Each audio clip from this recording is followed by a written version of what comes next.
The sun beat down on the parched earth of Caleb Thorne's ranch, a relentless golden hammer forging the very landscape into a testament of endurance. Dust, fine as flour, coated everything: the rough-hewn timber of the cabin, the worn leather of his saddle, the very creases of his skin. It was the color of a life lived under the vast, indifferent sky of the American West, a life defined by sweat, grit, and the ceaseless labor of coaxing sustenance from unforgiving land. Caleb Thorne was a man carved from this land. His frame was lean but corded with the strength of a seasoned rancher, his hands calloused and capable. His face, weathered by sun and wind, held a quiet intensity, his eyes the color of a prairie sky just before a storm. Observant, and holding a depth that spoke of solitude and unspoken thoughts.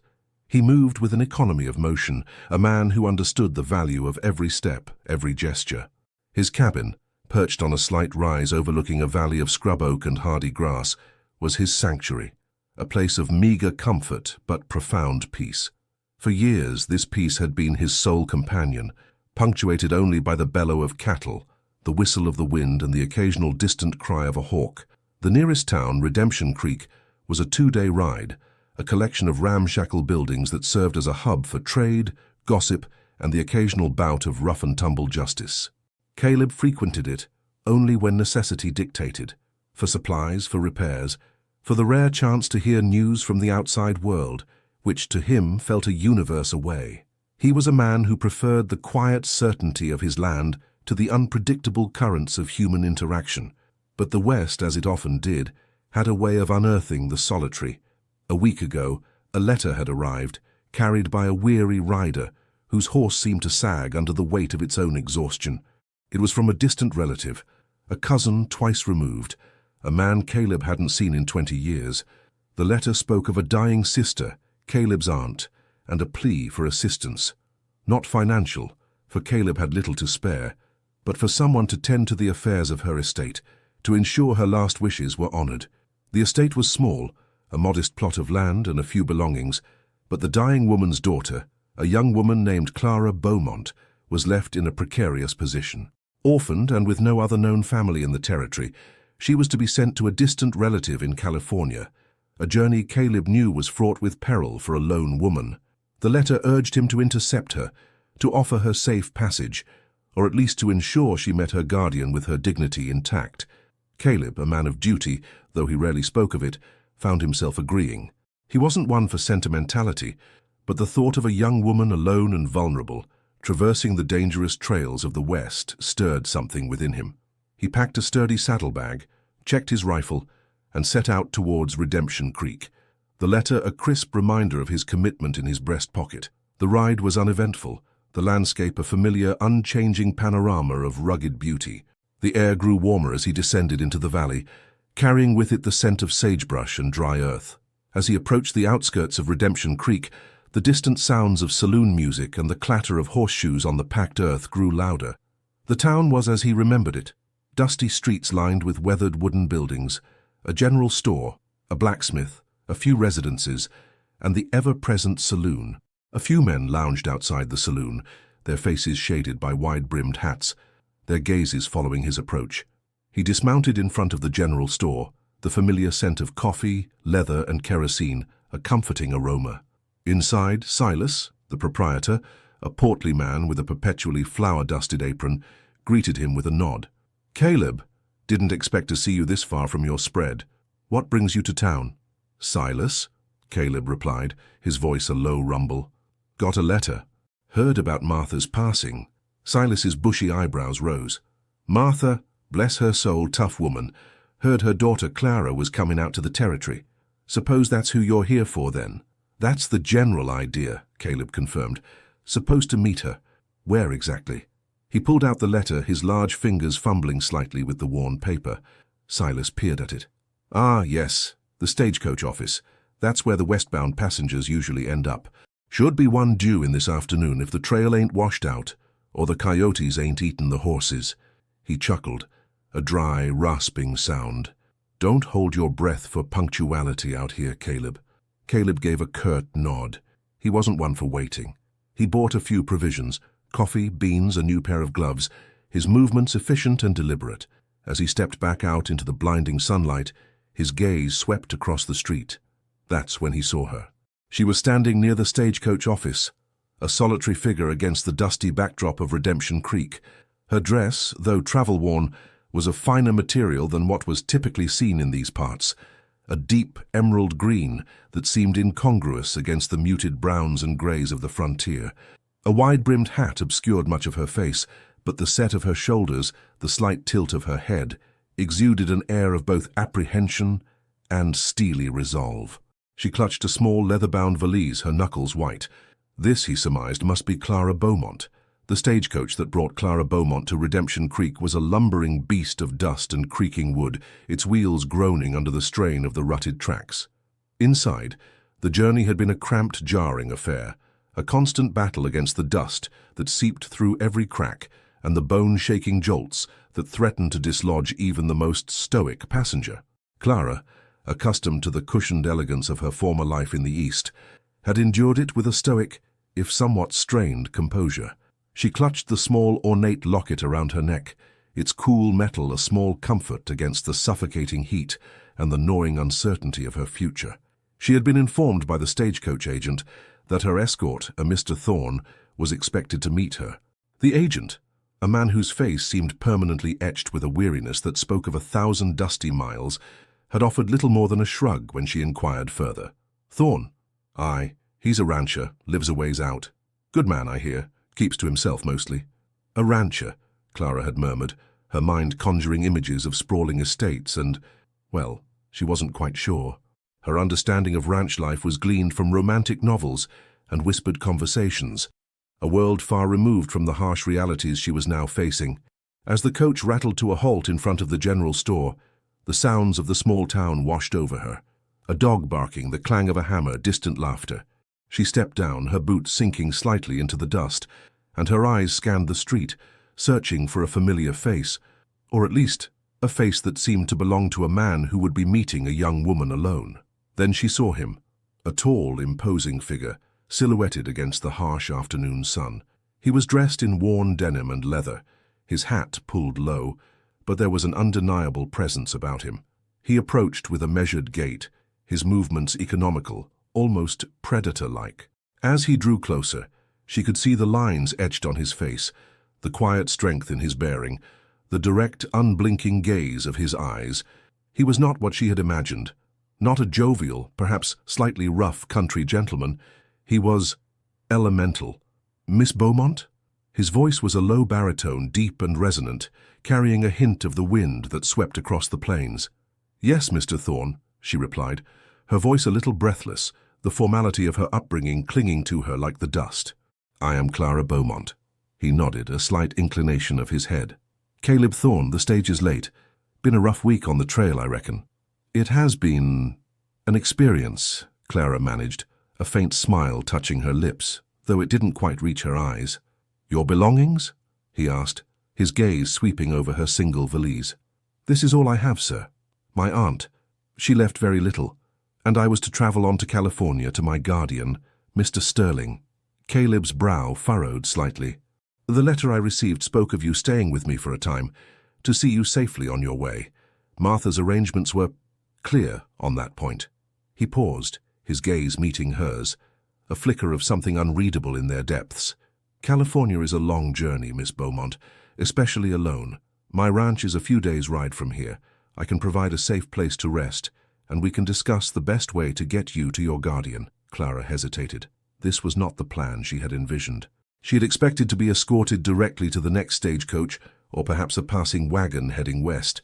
But the thought of another journey, another rattling coach, another stretch of uncertain roads, gave her pause.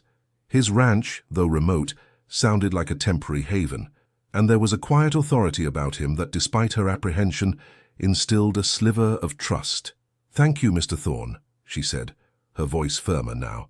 That would be most kind. My aunt's instructions were very specific, and I am at a loss without my family. He turned, gesturing with a slight nod of his head towards his horse, tethered near the general store. My horse is good for two. We'll ride out before sundown. Silas, he called to the storekeeper, who emerged wiping his hands on his apron. I'll be taking Miss Beaumont's valise. Settle up with her later. Silas nodded.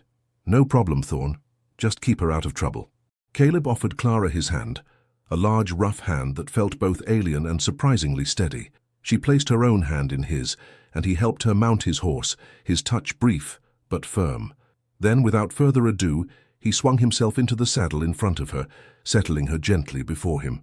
Clara found herself holding on to his sturdy frame, the unfamiliar intimacy a jolt to her senses. The ride from Redemption Creek was a gradual immersion into the vastness of the West. The dusty streets gave way to scrubby plains, then to rolling hills dotted with hardy, twisted trees. The air grew cleaner, fresher, carrying the scent of pine and wild sage. Caleb rode with a quiet competence, his body attuned to the rhythm of the horse, his eyes constantly scanning the horizon. Clara, nestled against his back, felt a strange mix of vulnerability and exhilaration.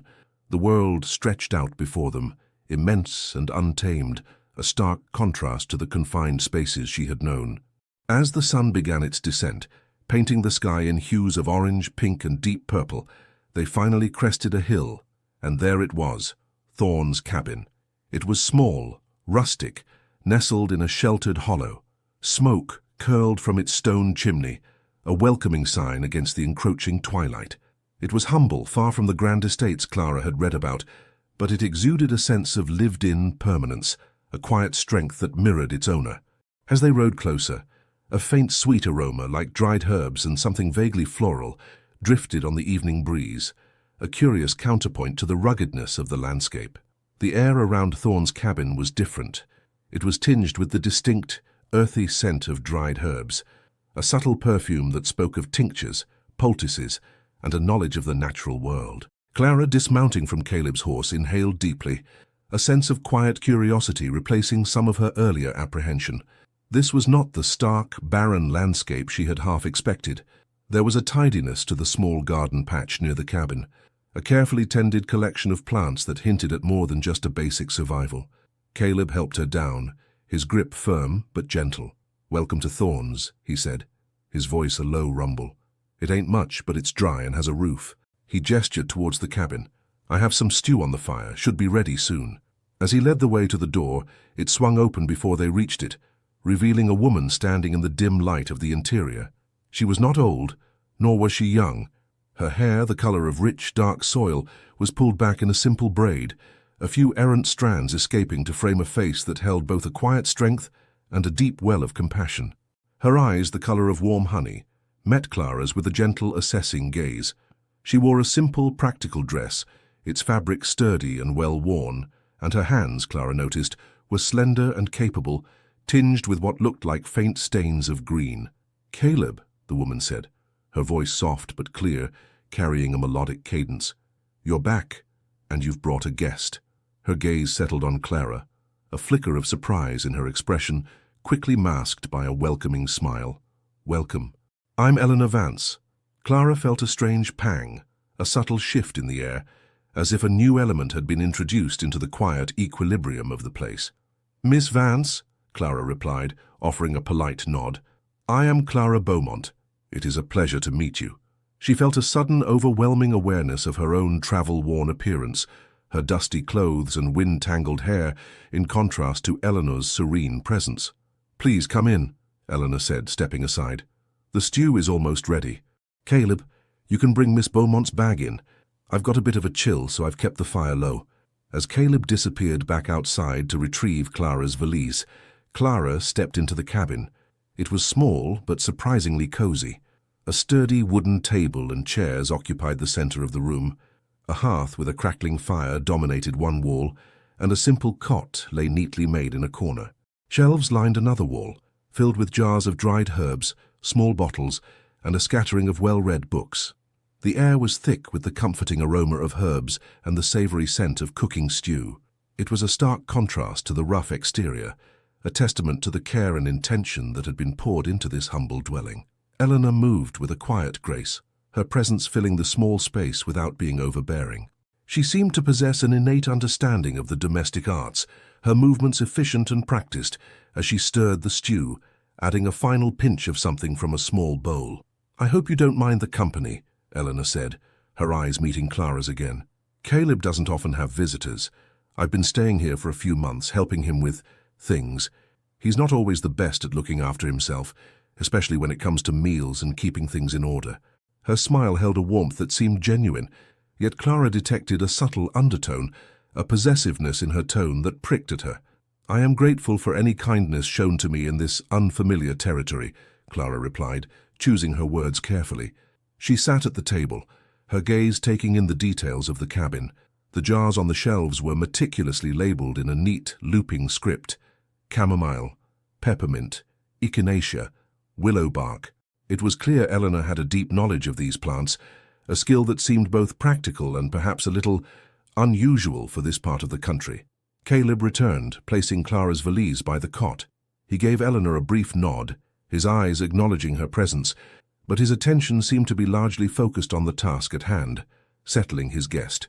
He then busied himself at the hearth, ladling generous portions of stew into wooden bowls. As they ate, a quiet conversation ensued, largely guided by Eleanor. She asked Clara about her journey, her origins, and her reasons for traveling west. Clara, accustomed to polite conversation, answered with practiced ease, revealing little of her deeper anxieties. She spoke of her aunt's passing, of her guardian in California, of her hopes for a stable future. Her words carefully chosen to present an image of resilience and self-possession. Eleanor listened attentively, her gaze warm and empathetic, yet Clara couldn't shake the feeling that she was being subtly assessed, her words weighed and measured. When Clara spoke of her guardian, Mr. Sterling, Eleanor's eyebrows lifted infinitesimally. "California," she murmured. "A long way to travel. And what are your plans once you reach Mr. Sterling, Miss Beaumont?" Clara met her gaze, a flicker of defensiveness rising within her. I am to understand my aunt's affairs, and then I suppose I will make my own way. My guardian is a man of considerable means. I expect he will offer me a suitable position, or perhaps introduce me to a suitable match." The words sounded hollow even to her own ears, a rehearsed performance of a future she was desperate to secure. Caleb remained largely silent throughout the meal, his focus on his food, his responses to direct questions brief and to the point. Yet Clara felt his awareness of the dynamic between the two women, a silent observer, caught between their subtle, unspoken currents. The scent of herbs from Eleanor's garden seemed to hang heavy in the air, a constant reminder of her presence, her domain, and the quiet, undeniable claim she seemed to hold over this solitary man and his cabin. The night at Thorne's cabin was punctuated by the sounds of the wilderness, the distant howl of a coyote, the rustling of unseen creatures in the brush, the gentle sigh of the wind through the pines. Clara lay on the cot, the unfamiliar sounds amplifying her sense of isolation. The rough wool blanket offered little comfort against the chill that had settled deep into her bones, a chill that had little to do with the temperature and everything to do with the unsettling undercurrents of the day. She replayed the conversations, the subtle exchanges, the almost imperceptible glances between Caleb and Eleanor. There was an ease between them, a familiarity that spoke of more than just a shared living space. Eleanor's solicitous inquiries, her gentle probing of Clara's future, felt less like simple hospitality and more like a territorial claim. Clara, in turn, felt a growing defensiveness, a need to assert her own presence, her own place in this unfolding narrative. Sometime in the deep of the night, Clara was jolted awake by a soft sound. It was a low murmur, a voice speaking in hushed tones. She sat up, straining to hear.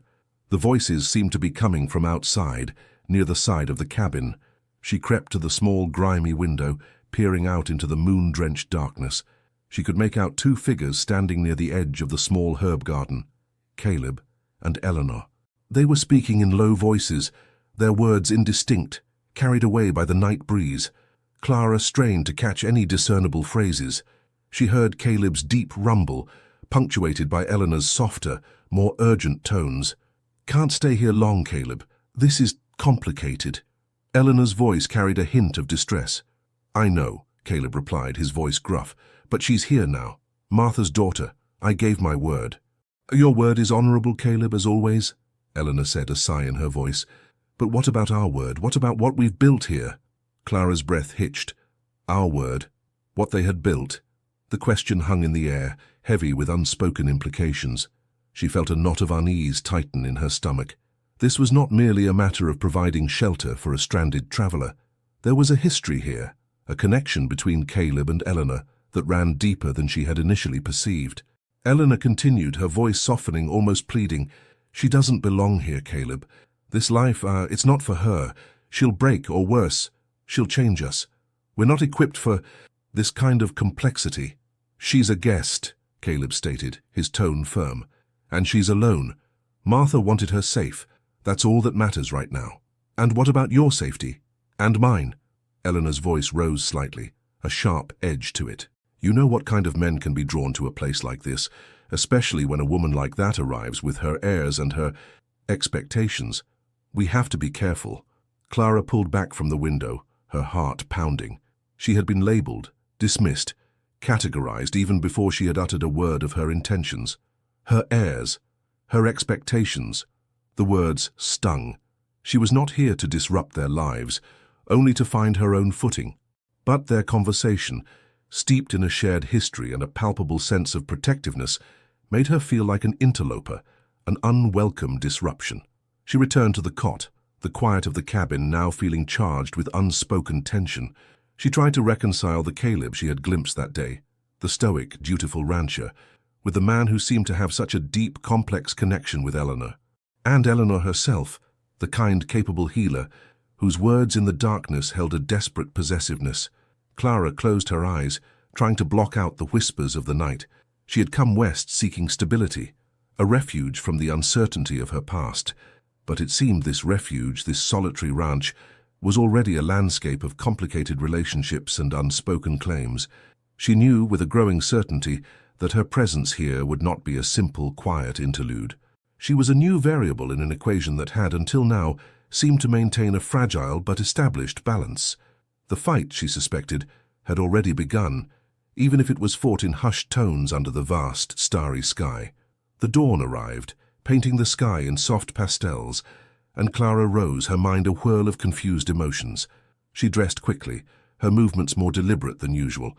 When she entered the main room, Caleb was already tending to the fire, his back to her. Eleanor emerged from a smaller room off the main cabin, her face composed, her eyes betraying no hint of the nocturnal conversation Clara had overheard. "Good morning, Miss Beaumont," Eleanor said, her smile as serene as ever. "Sleep well?" "Adequately, thank you, Miss Vance," Clara replied, her voice carefully neutral. She felt a strange resolve hardening within her. They might see her as an interloper, a disruption, but she would not be easily dismissed. She had her own burdens, her own future to secure, and she would face whatever challenges this place presented with the same quiet determination she had used to cross the country. The scent of herbs, though still present, no longer felt entirely comforting. It felt like a marker, a declaration of ownership that she, in her own way, intended to contest. The days that followed settled into a peculiar rhythm. Caleb Thorne, a man of few words but immense capability, treated Clara with a quiet courtesy that was both reassuring and at times maddeningly distant. He ensured she had warm meals, a dry place to sleep, and assistance with any task she required.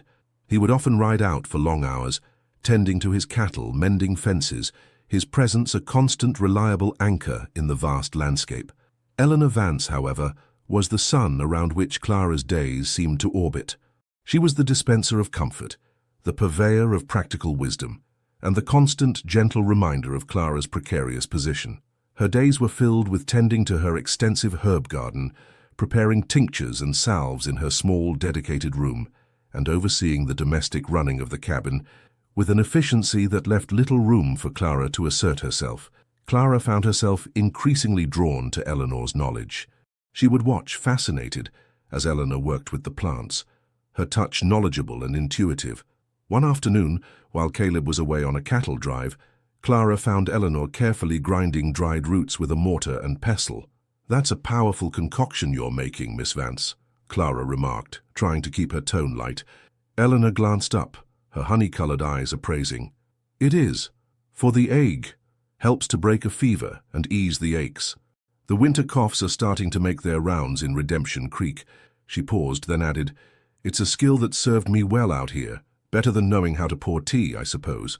The remark, delivered with a faint, almost imperceptible smile, landed with a subtle sting. Clara felt a familiar prickle of defensiveness. "I may not know much about herbs, Miss Vance, but I am capable of learning, and I am quite adept at managing household affairs. My aunt ensured I was well trained in all manner of domestic duties." Eleanor nodded slowly, her gaze thoughtful. "Indeed, that's good to know. Because, Miss Beaumont, your stay here is a temporary arrangement, is it not?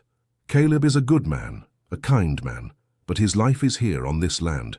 He has his routines, his responsibilities, and I am part of those responsibilities in a way." The implication was clear. We have a life here, and you are an outsider. Clara felt a surge of frustration. "My intention is not to intrude, Miss Vance. I merely wish to find a stable path forward. My guardian, Mr. Sterling, is expecting me. I need to make my way to California." Eleanor's expression turned serious. "California is a long and dangerous journey, Miss Beaumont. The stagecoach lines are unreliable, and there are unsavory characters who prey on vulnerable travelers. Your guardian, Mr. Sterling, is he aware of the state of your aunt's estate? Did she leave you any funds for such a journey?" Clara's heart sank. Her aunt had left no substantial inheritance. The small plot of land she owned and her meager possessions were all that remained. The cost of passage to California, especially with any semblance of safety, was beyond her reach. She had relied on the hope that Mr. Sterling would provide. "My aunt, she did not leave much," Clara admitted, her voice faltering. "But I am certain Mr. Sterling will assist me. He is a man of considerable standing." Eleanor's gaze softened with a hint of pity, but it was quickly replaced by a practical resolve. "Caleb is also a man of considerable means, Miss Beaumont. Not in coin, perhaps, but in land and resources. He works hard, he provides, and he is kind to those who need it." She looked directly at Clara, her honey-colored eyes holding a steady, assessing gaze. "If you are truly in need of assistance, perhaps there is a way you could contribute here, while you make arrangements for your journey. Your aunt trained you in household duties, you say? Caleb could certainly use the help. It would ease his burden and perhaps allow him to set aside some funds for your passage." The suggestion hung in the air, heavy with implication. Clara felt a flush of indignation. To become a hired hand in the home of the man who was, by all appearances, shared with another woman. To be reduced to the role of a domestic worker, under the watchful eye of Eleanor. Yet the practical reality of her situation pressed down on her.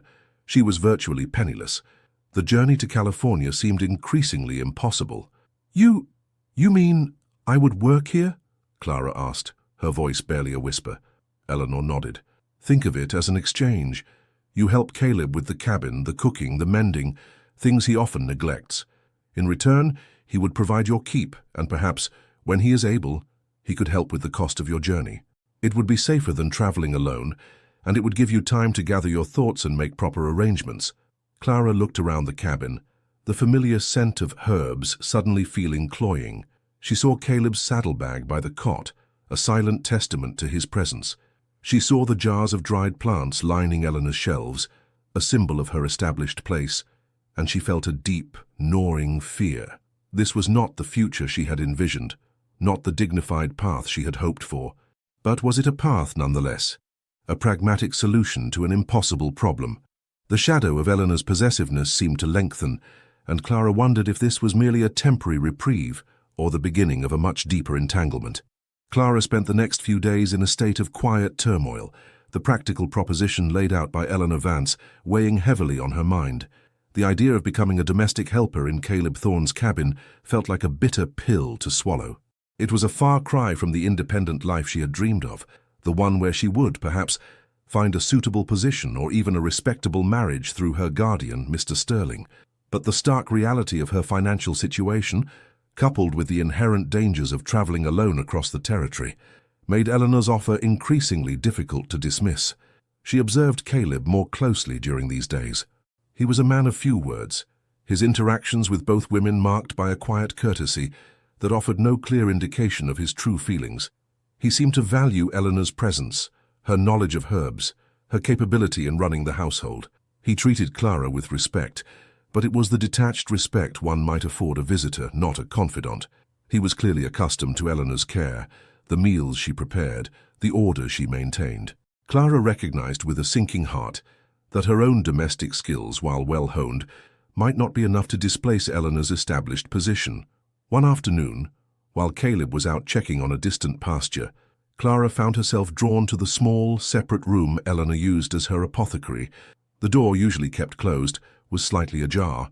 A wave of curiosity, tinged with a desperate need to understand her own precarious situation, compelled her to push it open further. The room was filled with an almost overwhelming scent of dried herbs, a potent, earthy perfume that spoke of countless hours of labor and an extensive knowledge of medicinal plants. Jars lined the shelves, meticulously labeled in Eleanor's elegant script: valerian root for sleep, comfrey for bone mending, wild indigo for fever. Bundles of dried flowers and leaves hung from the rafters, their colors muted, but their aromas strong. As Clara's eyes adjusted to the dim light, she noticed a small, locked wooden chest tucked away on a lower shelf, behind a stack of dusty books. It seemed out of place amidst the organized clutter of the room. A faint shimmer of metal from beneath the lid caught her eye. She moved closer, her heart giving a nervous flutter. It looked like a small, tarnished silver locket, similar to her own, but with a more intricate floral design. Against her better judgment, Clara reached out and touched the chest. It was heavy, solid. She tried the latch, but it was firmly locked. A whisper of curiosity, an almost undeniable urge, propelled her to search for a key.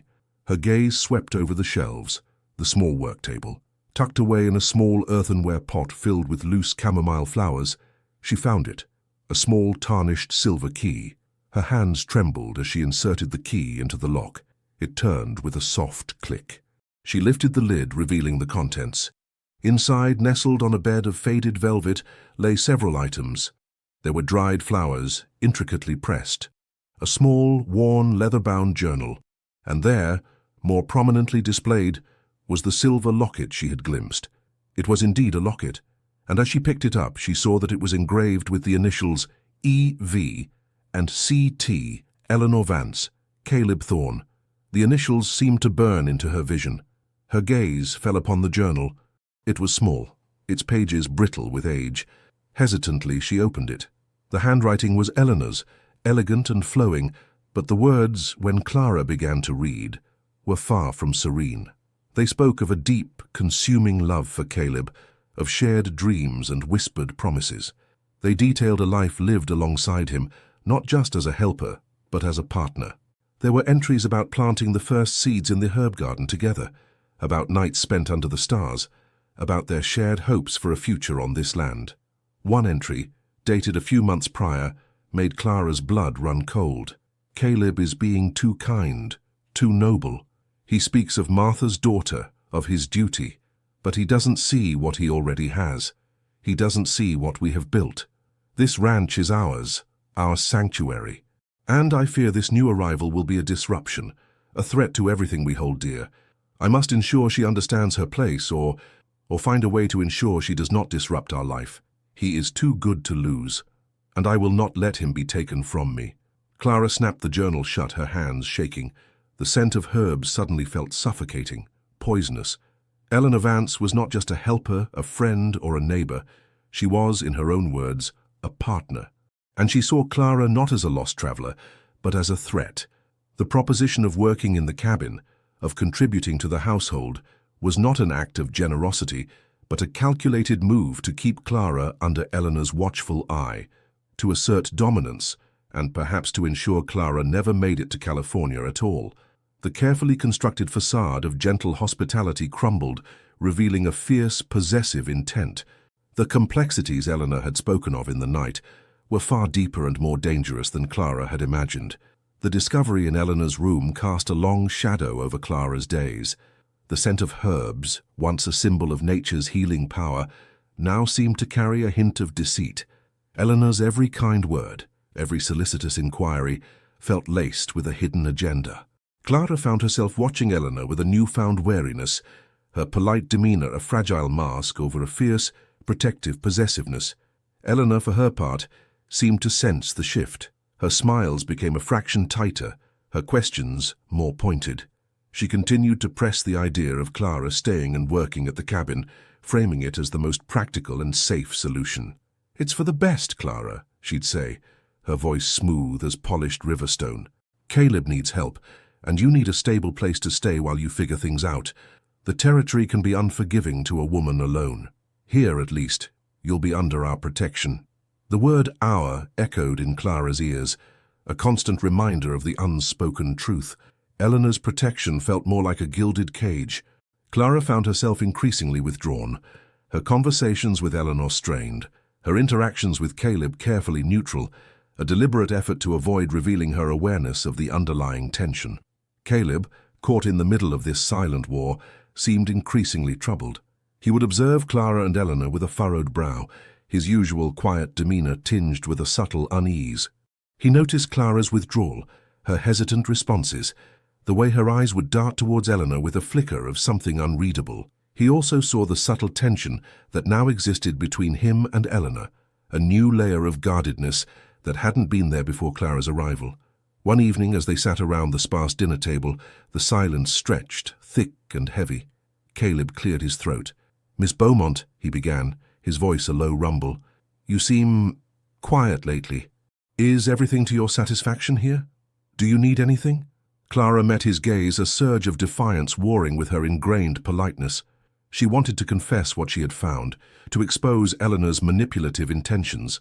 But the words caught in her throat. How could she, an outsider, accuse the woman who seemed to be the established fixture of this household of deceit, especially when her own position was so tenuous, so dependent on Caleb's goodwill? "I am content, Mr. Thorne," she replied, her voice carefully measured. "Thank you for your concern." She offered a polite smile, but it felt brittle. Eleanor, sensing the delicate balance, interjected smoothly. "Caleb, perhaps Miss Beaumont is simply adjusting to life out here. It's a far cry from what she's accustomed to. She's been very helpful, though. She's been mending some of your shirts. You know how prone they are to tearing on the barbed wire." Caleb nodded, a flicker of gratitude in his eyes as he looked at Clara. "That's good of you, Miss Beaumont." "Thank you." Clara merely inclined her head, her gaze drifting towards Eleanor, a silent acknowledgement of the unspoken game they were playing. She knew with chilling certainty that Eleanor's offer of work was a means to an end, to keep her close, to monitor her, and to subtly undermine any hope Clara had of forging her own path independently of them. That night, Clara lay awake again, the journal's words replaying in her mind. "I will not let him be taken from me." Eleanor's possessiveness was not a gentle affection, it was a fierce, desperate hold, and Clara was the perceived threat. The realization brought a cold dread. If Eleanor was willing to manipulate and deceive to keep Caleb, what else might she be capable of? The idea of California, of Mr. Sterling, began to feel like a distant, almost unattainable dream. She was trapped in a web of unspoken affections and hidden motives. She had to find a way out, a way to secure her own future without becoming a pawn in their complex, burgeoning drama. But how? Her meager funds were dwindling, and every option seemed to lead back to the very place she felt increasingly imprisoned. The next morning, Clara approached Caleb as he was preparing to ride out. He paused, his hand on his saddle horn, his expression questioning. "Mr. Thorne," Clara began, her voice steady despite the tremor in her hands. "I have been considering Miss Vance's suggestion, and I believe it may be the most sensible course of action for me at this time." Caleb's brow furrowed. "You're willing to stay on, then, to help out here?" Clara nodded, forcing a smile. "Yes, it would be a practical arrangement. It would give me security, and it would allow me to assist you and Miss Vance. I am quite capable of managing a household." She chose her words carefully, avoiding any mention of Eleanor's manipulative undertones. She would play their game for now, but with her own hidden strategy. She would be observant, learn their routines, and bide her time, waiting for an opportunity to secure her true path, her own escape. The decision was made not out of resignation, but out of a calculated necessity. The decision to stay at Thorne's cabin, to accept Eleanor's proposition, settled over Clara like a shroud. It was a compromise, a concession to circumstance, but she clung to the hope that it was a temporary one. She would be a paid helper, an employee, not a dependent, and that distinction, she told herself, was crucial. She would earn her keep, save what little she could, and continue to plot her escape to California. Her days now revolved around a new, demanding routine. She rose with the sun, assisting Eleanor with breakfast, ensuring Caleb had a hot meal before he rode out. Then came the chores, mending, cleaning, helping Eleanor tend to the vast herb garden, and preparing the evening meal. It was back-breaking work, a stark contrast to her former life of refined leisure, but Clara approached it with a quiet determination. She noticed that Eleanor, while still overseeing much of the household, seemed to delegate more of the actual labor to Clara, a subtle but significant shift in their dynamic. Eleanor's role seemed to be that of supervisor, strategist, while Clara was the one performing the physical tasks. Despite the constant proximity, a palpable divide remained between Clara and Eleanor. Clara's politeness was now a shield, a carefully constructed barrier against Eleanor's probing questions and subtle insinuations. Eleanor, in turn, maintained her outward veneer of gentle hospitality, but her eyes, when they met Clara's, often held a glint of something sharp and watchful. The shared locket, a symbol of Eleanor's deep connection to Caleb, remained a constant, unsettling presence in Clara's mind. Caleb, aware of the arrangement, treated Clara with continued respect, but his interactions remained formal, almost perfunctory. He seemed to appreciate her help, acknowledging her efforts with a brief nod or a quiet word of thanks. But he was also increasingly occupied with the demands of the ranch. His days spent long hours in the saddle, checking fences, herding cattle, his attention divided between the land and the two women under his roof. Clara noticed that he often rode out alone, sometimes for days at a time, leaving her and Eleanor in close quarters. During these absences, Eleanor's demeanor would shift subtly. The veneer of placid pleasantness would sometimes crack, revealing a flicker of impatience, even resentment, directed towards Clara. One sweltering afternoon, while Clara was diligently scrubbing the cabin floor, Eleanor entered, her hands full of freshly picked herbs. She watched Clara for a moment, her expression unreadable. "You're a diligent worker, Clara," Eleanor said, her voice carefully neutral. "Most young ladies from your background wouldn't take to this kind of labor so readily." Clara paused, leaning on her scrub brush. "I have learned that necessity is a great teacher, Miss Vance, and I am determined to make my own way." Eleanor gave a small, dry laugh. "Your own way? And where exactly do you imagine that way will lead you? California is a long, expensive journey, and Mr. Sterling, is he truly a man who will welcome you with open arms and an open purse? Or is he simply a distant relative who may or may not fulfill his obligations?" The insinuation stung. Eleanor was chipping away at Clara's resolve, planting seeds of doubt about the very future Clara was desperately trying to reach. "Mr. Sterling is a man of his word," Clara stated firmly, though a flicker of unease tightened her chest. "He will honor my aunt's wishes." "Perhaps," Eleanor conceded, her tone still smooth but with an underlying edge. "But wishes don't always translate to reality out here, Clara. Sometimes you have to make your own reality. And sometimes," she added, her gaze sweeping across the cabin, then settling on Clara, "that reality is right here." The unspoken message was clear. This is your reality now. You are here, and you will stay here. Clara felt a growing sense of dread. The hope of a quick escape was fading, replaced by the chilling realization that she might be more deeply entangled in this complex, unsettling situation than she had ever anticipated. The scent of herbs, once a promise of healing, now felt like the cloying aroma of a trap. Weeks bled into months at Thorne's cabin. The relentless rhythm of ranch life, the endless chores, and the subtle, constant tension between Clara and Eleanor had become Clara's new reality. The dream of California, once a vibrant beacon, had begun to fade, dimmed by the oppressive atmosphere of the cabin and the dwindling hope of ever accumulating enough funds for the journey. She had learned to perform her duties with a quiet efficiency, her outward compliance masking a growing sense of despair. Caleb, a man of few words but keen observation, seemed to sense Clara's deepening melancholy. He saw the spark in her eyes dimming, the polite smiles becoming increasingly hollow. He noticed the subtle ways Eleanor seemed to exert control, the undercurrent of possessiveness that had begun to permeate their interactions. He wrestled with a growing unease, a feeling that his promise to Martha was becoming entangled in a web far more complicated than he had anticipated. He valued Eleanor's companionship, her unique skills, and the comfort she brought to his isolated existence, but Clara's quiet desperation was beginning to trouble his conscience. One blustery afternoon, as a storm brewed on the horizon, Caleb returned to the cabin earlier than usual. He found Clara sitting alone on the porch, staring out at the rolling plains, her shoulders slumped. Eleanor was inside, tending to her herbs, her movements perhaps a little too deliberate, a little too audible. "Miss Beaumont," Caleb said, his voice gentle, breaking the silence. He dismounted, his horse shaking its mane against the wind. Clara started, her eyes meeting his.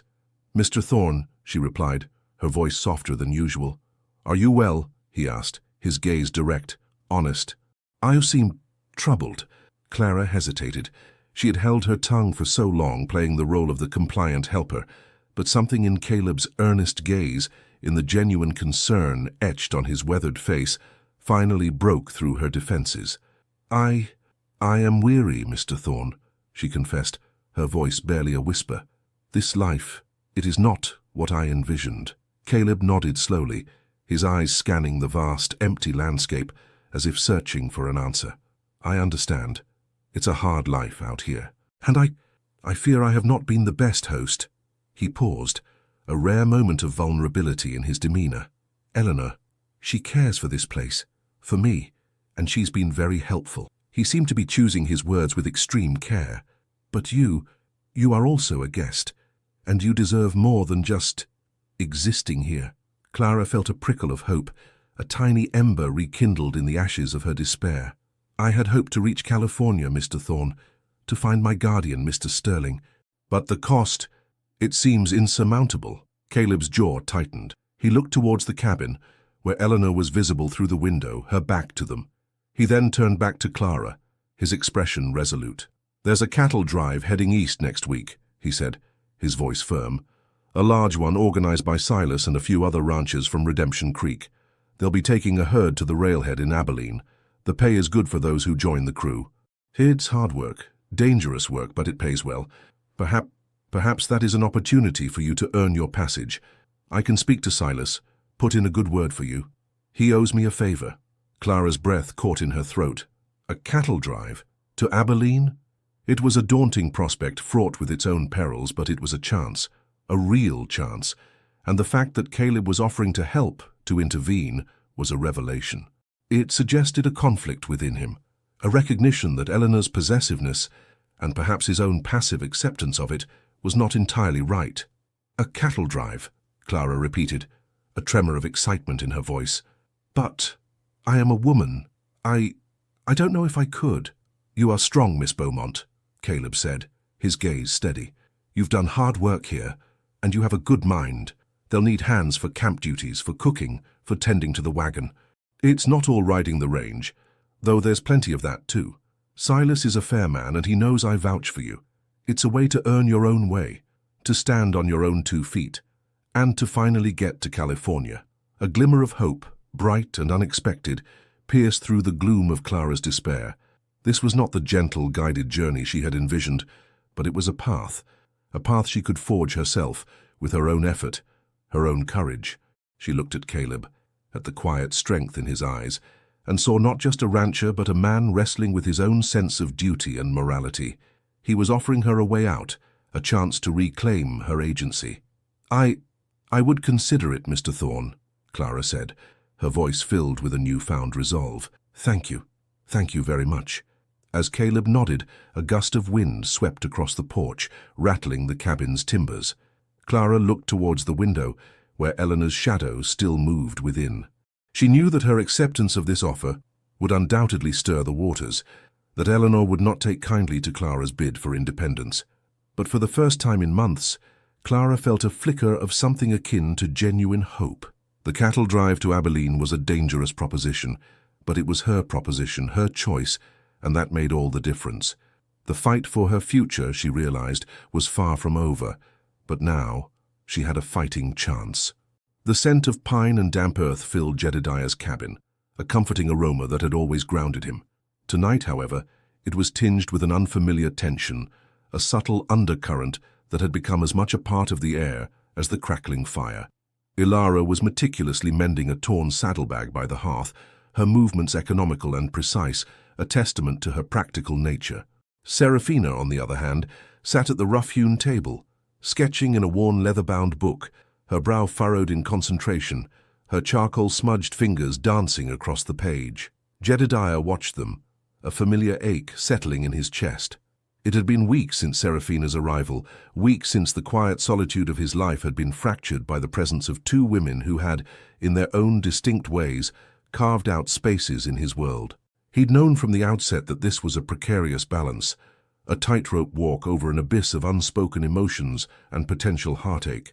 Yet, he found himself unable to sever the threads that were weaving themselves between them. Ilara's quiet competence was a balm to his weary soul. She managed the daily chores with an efficiency that surprised him, her hands roughened by work, but her spirit unyielding. She didn't shy away from the hard labor, and her insights into livestock and land management were invaluable. She spoke little of her past, but her actions spoke volumes, painting a portrait of a woman who had learned self-reliance the hard way. Seraphina, conversely, brought a different kind of light into the cabin. Her art was an escape, a way for her to process the world and her place within it. She found beauty in the harsh landscape, her sketches capturing the subtle nuances of light on the mountains, the stoic resilience of the ancient trees, the fleeting expressions on Jedediah's face. Her presence was a gentle melody against the rugged backdrop of his life, a reminder of a softer, more contemplative existence. But tonight, the unspoken hung heavy in the air. Ilara's gaze, when it occasionally flickered towards Seraphina, held a guarded watchfulness. Seraphina, lost in her art, seemed oblivious to the subtle currents, yet Jedediah knew she felt it too, the unspoken awareness of their shared presence in his life. He felt a growing unease, a premonition that the fragile peace they had cultivated was about to be tested. "The storm's brewing again," Jedediah said, his voice rough as he broke the silence. He gestured towards the window, where the sky had begun to darken with an ominous, bruised purple. The wind, a restless phantom, moaned around the eaves of the cabin. Ilara nodded, her needle pausing. "We'll need to secure the livestock and ensure the woodpile is covered." Her tone was efficient, her mind already on the practicalities. Seraphina finally looked up, her eyes the color of a summer sky, meeting Jedediah's. A faint smile touched her lips, but it didn't quite reach her eyes. "Nature's fury," she murmured, her voice soft. "It always reminds us of how small we truly are." Jedediah felt a pang of protectiveness, an instinct he'd long suppressed. He wanted to shield her from the harshness, the very element that had shaped him. But he knew Seraphina was not fragile.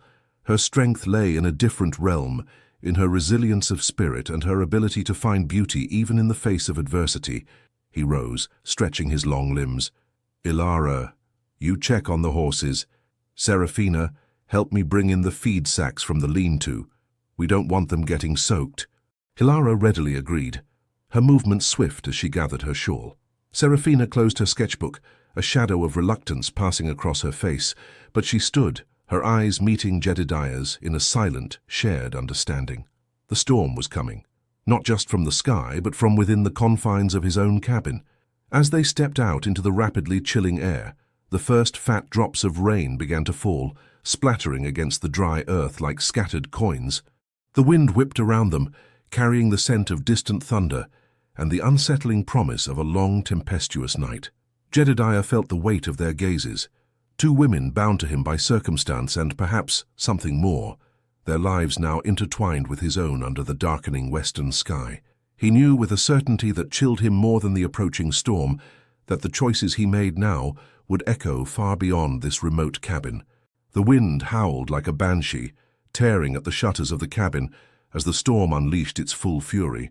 Rain lashed against the windows, blurring the already dim light into streaks of grey. Inside, the fire roared, casting dancing shadows that did little to dispel the growing unease. Ilara worked with a quiet diligence, stoking the flames, checking the stores of dried provisions, her movements efficient and purposeful. She seemed to draw strength from the very chaos outside, her resilience a stark contrast to the delicate beauty of Seraphina. Seraphina, meanwhile, had retreated to a corner of the room, her sketchbook now closed, her hands clasped tightly in her lap. She watched the flames with an intensity that spoke of an inner turmoil, her gaze distant, lost in thoughts that Jedediah couldn't fathom. He'd tried to engage her, to draw her out of her quietude, but her responses were polite yet distant, like a bird flitting just beyond reach. Jedediah sat by the hearth, cleaning his rifle with a practiced hand, the rhythmic click of the components a steady presence in the cacophony of the storm. He stole glances at both women, acutely aware of the unspoken currents that flowed between them. Ilara's efficiency was a shield, her focus on tasks a way to manage her emotions. Serafina's withdrawal, on the other hand, felt like a fragile shell, protecting a vulnerability that Jedediah found himself increasingly drawn to. He remembered the day Serafina had arrived, a solitary figure on horseback, her city clothes ill-suited for the rugged terrain, her eyes wide with a mixture of apprehension and wonder. She'd spoken of seeking inspiration, of escaping the suffocating conformity of her former life. He'd offered her shelter, a refuge from the elements, never imagining she would find something more profound, something that would entangle his own heart.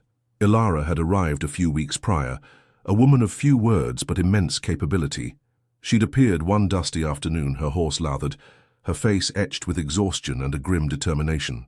She'd simply asked for work, for a chance to earn her keep, and her skill with horses and her unwavering work ethic had quickly made her indispensable. She moved with a quiet grace, a woman who had learned to rely only on herself. The unspoken competition between them was subtle, a series of glances, a slight stiffening of posture, a carefully chosen word. Ilara's practicality seemed to chafe against Serafina's artistic sensibilities, while Serafina's ethereal nature sometimes seemed to elude Ilara's grounded understanding. Jedediah felt caught in the middle, an unwilling arbiter of their unspoken desires, his own feelings a tangled knot of respect, affection, and a growing, undeniable attraction to both. "The roof seems to be holding," Ilara said, her voice cutting through the wind's howl. "But I'll check the west-facing eaves again before morning." She looked at Jedediah, her eyes steady and clear. "Just in case." "Thank you, Ilara," Jedediah replied, his gaze meeting hers. He appreciated her forthrightness, her lack of pretense. She was a woman of action, her loyalty a quiet, unwavering flame. Serafina stirred, her voice a soft murmur. "It's quite a storm. Reminds me of the ones back east, though. Less wild, somehow." She hesitated, then added, "This land has a raw, untamed beauty, even in its anger."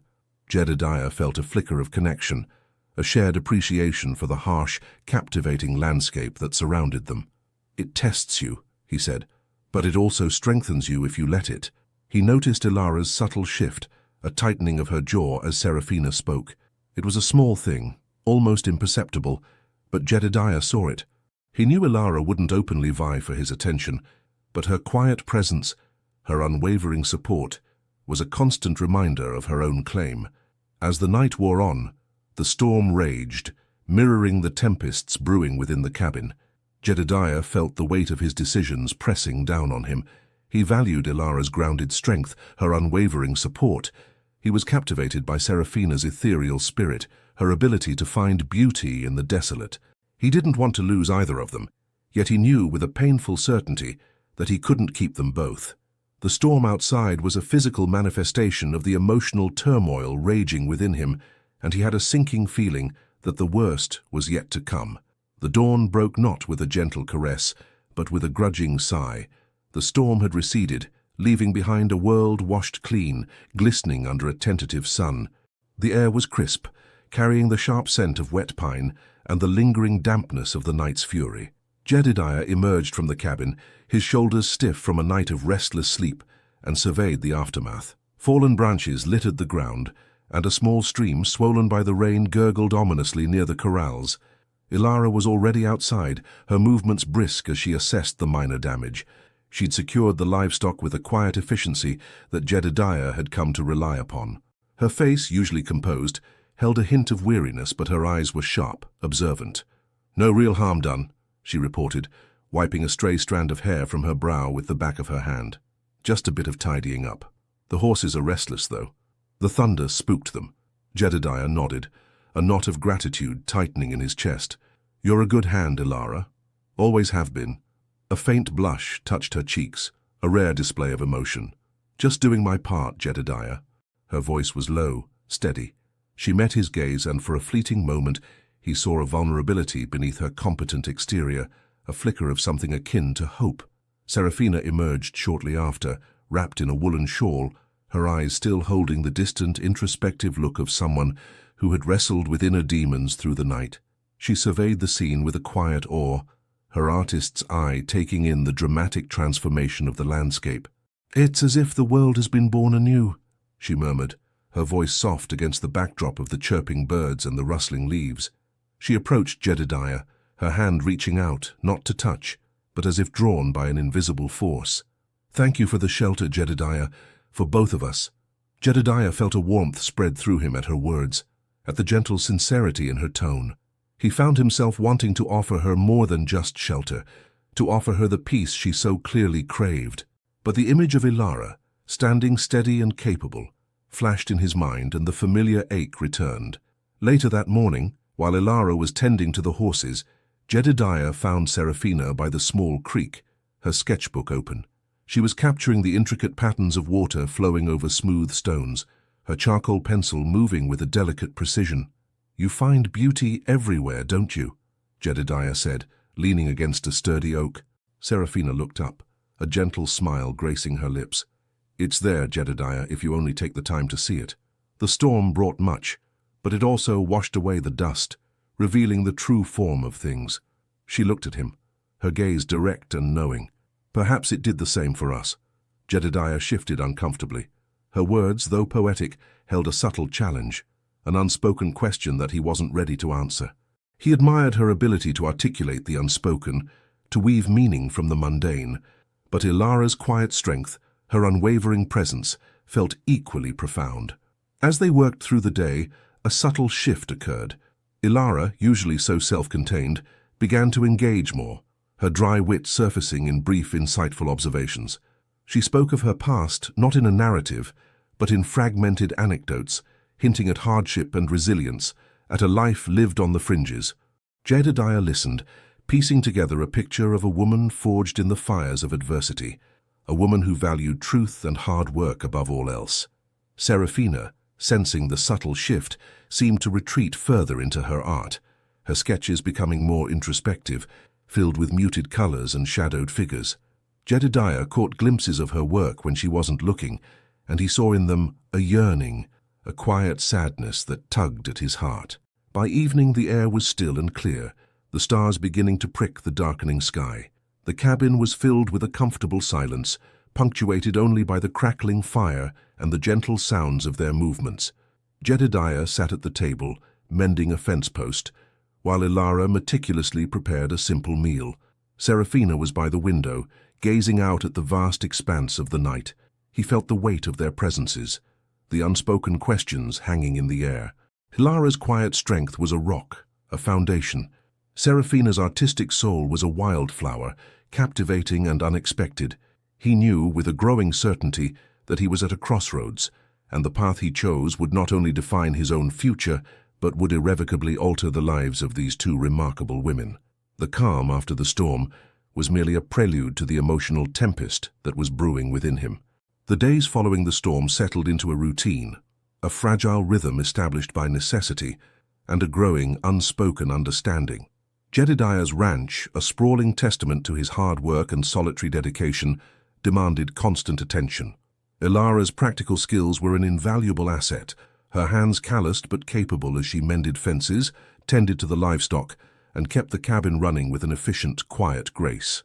She rarely spoke of her past, but her actions were a constant testament to her resilience, a narrative etched in the lines of her determined face and the steady rhythm of her work. Serafina, meanwhile, continued to find solace and inspiration in her art.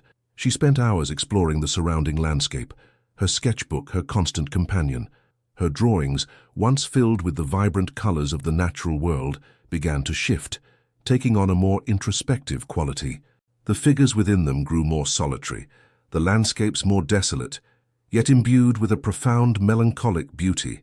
Jedediah found himself drawn to her quiet contemplation, captivated by the depth of emotion she poured onto the page. The unspoken rivalry between the two women remained, a subtle undercurrent that permeated their interactions. It wasn't overt hostility, but a quiet tension, a constant awareness of each other's presence in Jedediah's life. Ilara's practicality often seemed to clash with Serafina's artistic sensibilities, her no-nonsense approach, a stark contrast to Serafina's more ethereal perspective. Yet, Jedediah saw past the surface, recognizing the unique strengths each woman brought to his life. One afternoon, while Ilara was expertly shoeing a skittish mare, Jedediah found Seraphina sitting by the creek, her face clouded with a familiar sadness. She held a half-finished sketch, her charcoal pencil still. "Is everything all right, Seraphina?" Jedediah asked, his voice gentle. She looked up, her eyes the color of a rain-washed sky, holding a flicker of vulnerability. "It's just, the quiet can be so loud sometimes, Jedediah. It amplifies the echoes." He sat beside her, the smooth stones cool beneath his worn trousers. "What echoes are you hearing?" Seraphina hesitated, then gestured vaguely towards the vast, untamed landscape. "The echoes of what could have been, the paths not taken, the life I left behind." She sighed, a soft, gusty sound. "Sometimes I wonder if I made the right choice coming here." Jedediah felt a pang of concern. He valued Seraphina's presence, her ability to bring a different perspective to his rugged existence. But he also saw the underlying fragility, the emotional currents that often threatened to pull her under. "This land is hard," he said, his voice rough. "It demands a lot, but it can also be a place of healing, if you let it." He noticed Ilara watching them from the corrals, her expression unreadable, her posture stiff. A familiar discomfort settled in Jedediah's chest. He wanted to reassure Seraphina, to offer her comfort, but he was acutely aware of Ilara's silent presence, her own unspoken needs. Later that evening, as they gathered around the hearth, a fragile peace descended upon the cabin. Ilara was mending a worn saddle blanket, her movements precise and economical. Seraphina was sketching by the dim lamplight, her brow furrowed in concentration. Jedediah, his rifle cleaned and oiled, watched them, the weight of their shared existence settling heavily upon him. "The spring rains will bring new growth," Ilara said, her voice cutting through the silence. "We'll need to prepare the south pasture for the new calves." Her words were practical, grounded, a familiar anchor in the emotional uncertainty of the cabin. Seraphina looked up, her eyes meeting Jedediah's. "New life," she murmured, a hint of wonder in her voice. "It's a beautiful thought." She then turned her gaze to Ilara, a subtle, almost imperceptible shift in her demeanor. "But sometimes new growth can be unexpected. It can displace what was already there." The implication hung in the air, a delicate challenge, a subtle assertion of her own presence. Ilara's needle paused for a fraction of a second, her gaze hardening almost imperceptibly before she resumed her work. Jedediah felt the familiar tension coiling in his gut. He didn't want to choose, to sever the unique connection he felt with each of them, but he knew with a growing certainty that the storm wasn't outside anymore. It was brewing within the heart of his own home. The scent of sagebrush and dust, ever present on the plains, seemed to cling to Jedediah's clothes, a constant reminder of the life he led. He rode out early, the sun a molten orb just beginning to ascend the eastern horizon, painting the sky in hues of rose and gold. His mare, a sturdy, dependable creature, moved with a familiar rhythm beneath him. His destination was the far northern fence line, a section that had been damaged by a recent elk herd. As he rode, his mind drifted, as it often did, to the cabin and the two women who now shared its space. Ilara, with her quiet competence and unflinching pragmatism, had become an indispensable part of his daily life. Her hands, roughened by labor, possessed a surprising gentleness when tending to the young calves or stitching up a wound. She rarely spoke of her past, but the strength in her eyes, the quiet dignity with which she carried herself, spoke volumes of a life lived through hardship and resilience. Then there was Seraphina, her arrival a whirlwind of artistic sensibility and unspoken longing. She found beauty in the stark, unforgiving landscape, her sketches capturing the subtle play of light and shadow, the quiet drama of the western sky. Her presence was a stark contrast to the ruggedness of Jedediah's existence, a splash of color against a monochromatic backdrop. He found himself drawn to her gentle spirit, her ability to articulate the ineffable emotions that often lay dormant within him. He knew with a growing sense of dread that this delicate balance could not hold indefinitely. The unspoken affections, the subtle glances, the quiet competition between Ilara and Seraphina were a constant, simmering tension. He valued Ilara's unwavering loyalty, her grounded nature. He was captivated by Seraphina's artistic soul, her ability to see the world through a different lens. To choose one felt like a betrayal of the other, a tearing of something that had, against all odds, begun to bloom. As he approached the damaged fence, he saw a figure working diligently, hammering in new posts. It was Ilara, her movements efficient, her brow beaded with sweat, her worn denim shirt clinging to her back. "Ilara? I didn't expect to see you out here," Jedediah said, dismounting. She looked up, a faint smile touching her lips. "The fence won't mend itself, Jedediah, and I figured the sooner we got it done, the better." She gestured with her hammer. "There are a few more posts to set, but it's mostly done." He walked over, inspecting her work. It was solid, well executed, just as he expected. "You're a damn good hand, Ilara. Always have been." She met his gaze, her eyes clear and steady. "I do what needs to be done." There was a quiet intensity in her voice, a subtle undertone that spoke of more than just work.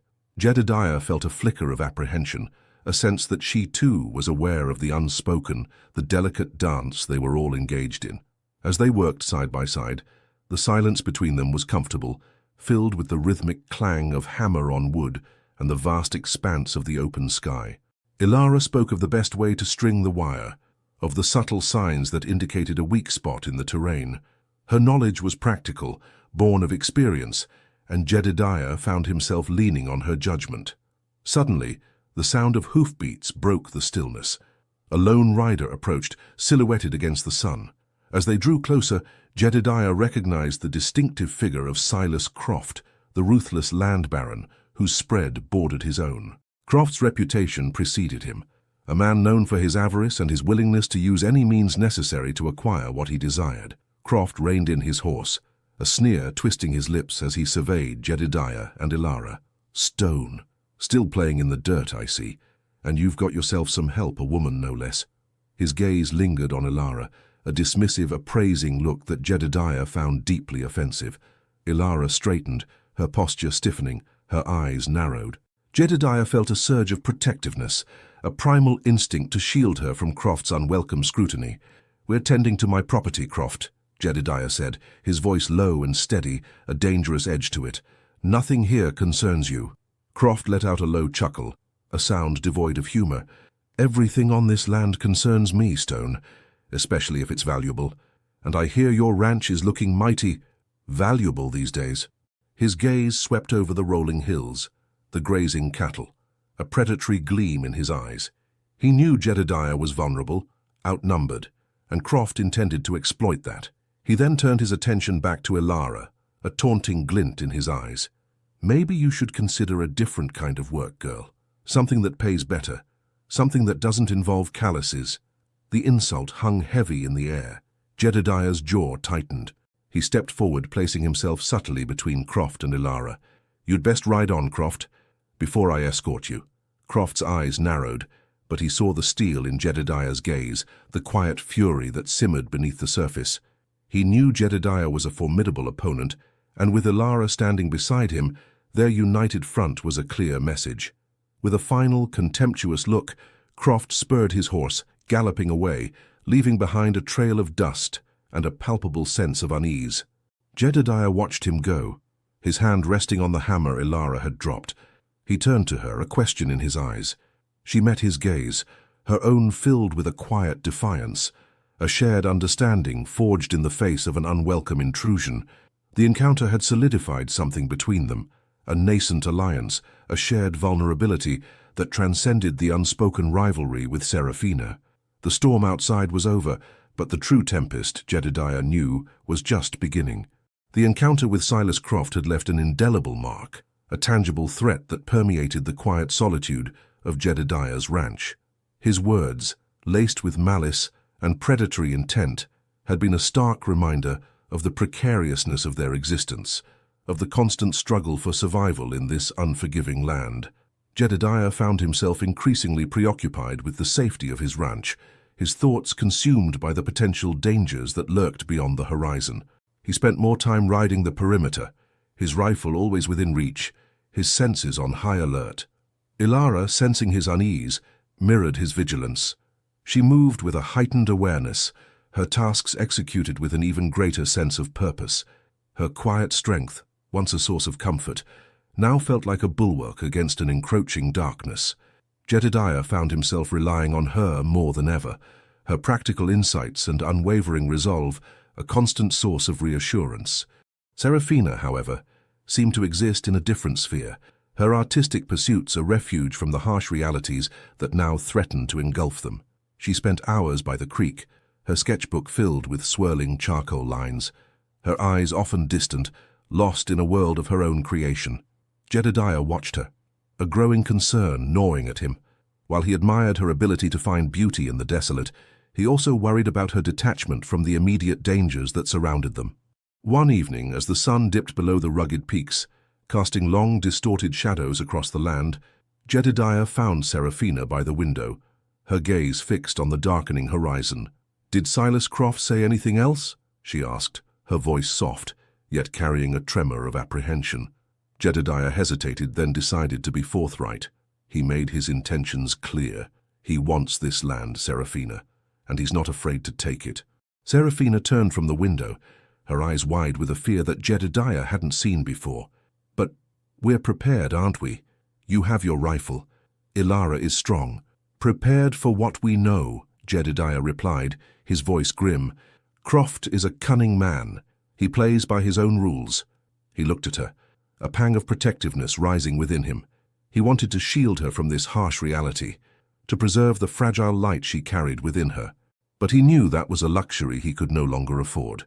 Ilara, overhearing their conversation, entered the main room, her expression one of quiet determination. She carried a stack of firewood, her movements efficient. "We'll reinforce the doors and windows," she said, her voice steady, "and I'll keep the extra ammunition accessible." She looked at Jedediah, her gaze unwavering.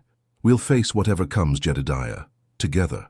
Her words, simple and direct, resonated deeply within Jedediah. It was a promise, an unspoken alliance forged in the face of adversity. He felt a surge of gratitude for her steadfastness, her unwavering loyalty. Seraphina watched the exchange, a subtle shift in her demeanor. The detachment seemed to recede, replaced by a nascent awareness, a dawning understanding of the real danger. She closed her sketchbook, her hands resting on its worn cover. "Is there anything I can do?" she asked, her voice softer, more hesitant. Jedediah looked at her, surprised by her offer. He knew Seraphina was not built for the rough and tumble of ranch life. Her strength lay in a different realm. Yet her willingness to contribute, to be a part of their defense, touched him. "You can help keep watch," he said finally. "From the window. Your eyes are sharp. You might see something before we do." He paused, then added, "And you can keep drawing, keep capturing the beauty of this place. It's important, Seraphina. It's what we're fighting for." A faint smile touched Seraphina's lips, a flicker of her usual luminescence returning. "I can do that, Jedediah," she said, her voice gaining a touch of its former strength. "I can draw for us, for this land." As the days turned into weeks, a new dynamic emerged. Ilara and Jedediah worked side by side, their movements synchronized, their unspoken communication a testament to their shared purpose. Seraphina, no longer entirely lost in her art, became a silent sentinel, her keen observation adding another layer to their vigilance. The fragile peace within the cabin was replaced by a steely resolve, a quiet determination to protect what was theirs.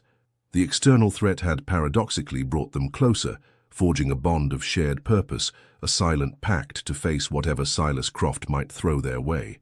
But Jedediah knew that the greatest test, the one that would truly define their relationships, was yet to come.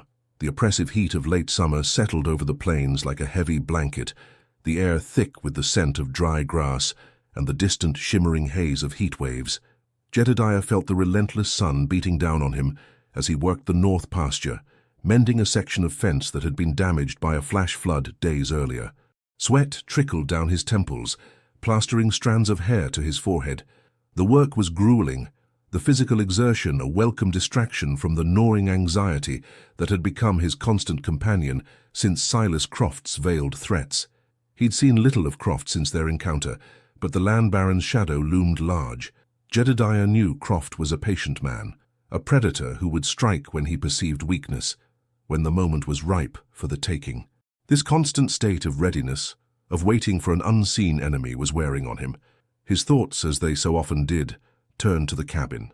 Ilara worked tirelessly, her efficiency a quiet marvel. She'd taken to carrying Jedediah's spare rifle and a pouch of extra ammunition with her whenever she moved about the property, her movements alert, her gaze scanning the horizon with an unnerving intensity. There was a fierce protectiveness in her actions, a silent pledge to defend their home.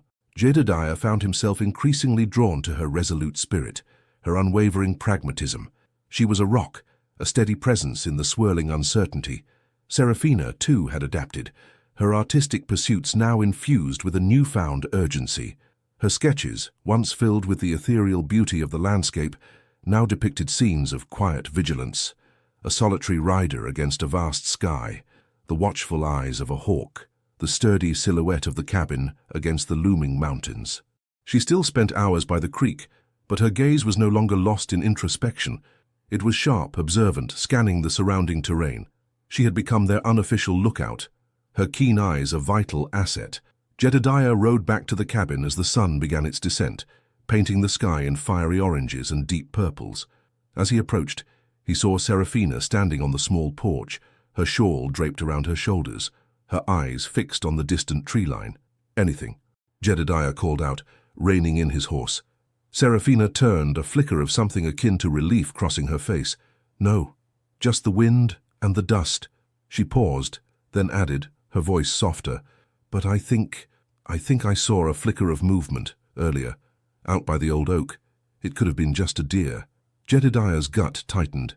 He knew Serafina's eyes were sharp, her perception acute. "Oak tree, you say?" He looked towards the distant, gnarled branches. "I'll check it out tomorrow." Inside the cabin, Ilara was preparing a simple meal, the aroma of beans and cornbread filling the small space. She nodded to Jedediah, her expression serious. "He's getting bolder, Jedediah. We can't afford to let our guard down." "I know," Jedediah replied, his gaze meeting hers. The unspoken understanding between them had deepened into a silent pact of mutual reliance. They were a team, facing the encroaching threat together. Later, as they sat around the table, the firelight casting warm shadows, Serafina produced a new sketch. It depicted the cabin, rendered with a new sense of urgency, its windows seeming to glare out into the darkness like watchful eyes. In the foreground, a solitary figure, presumably Jedediah, stood guard, his rifle held steady. "It's a bit different from your usual," Jedediah commented, studying the drawing. Serafina met his gaze, a hint of a smile playing on her lips. "It's the truth of this moment, Jedediah, the reality of what we're facing." She then looked towards Ilara, her expression thoughtful. "We are all part of this, aren't we? Each of us has a role to play in protecting what we have." Ilara, usually reserved, met Serafina's gaze, a silent acknowledgement passing between them.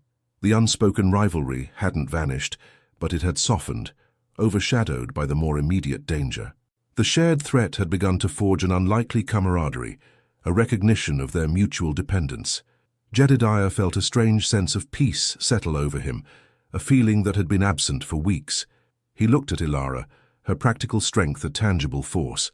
He looked at Serafina, her artistic vision now a tool of vigilance.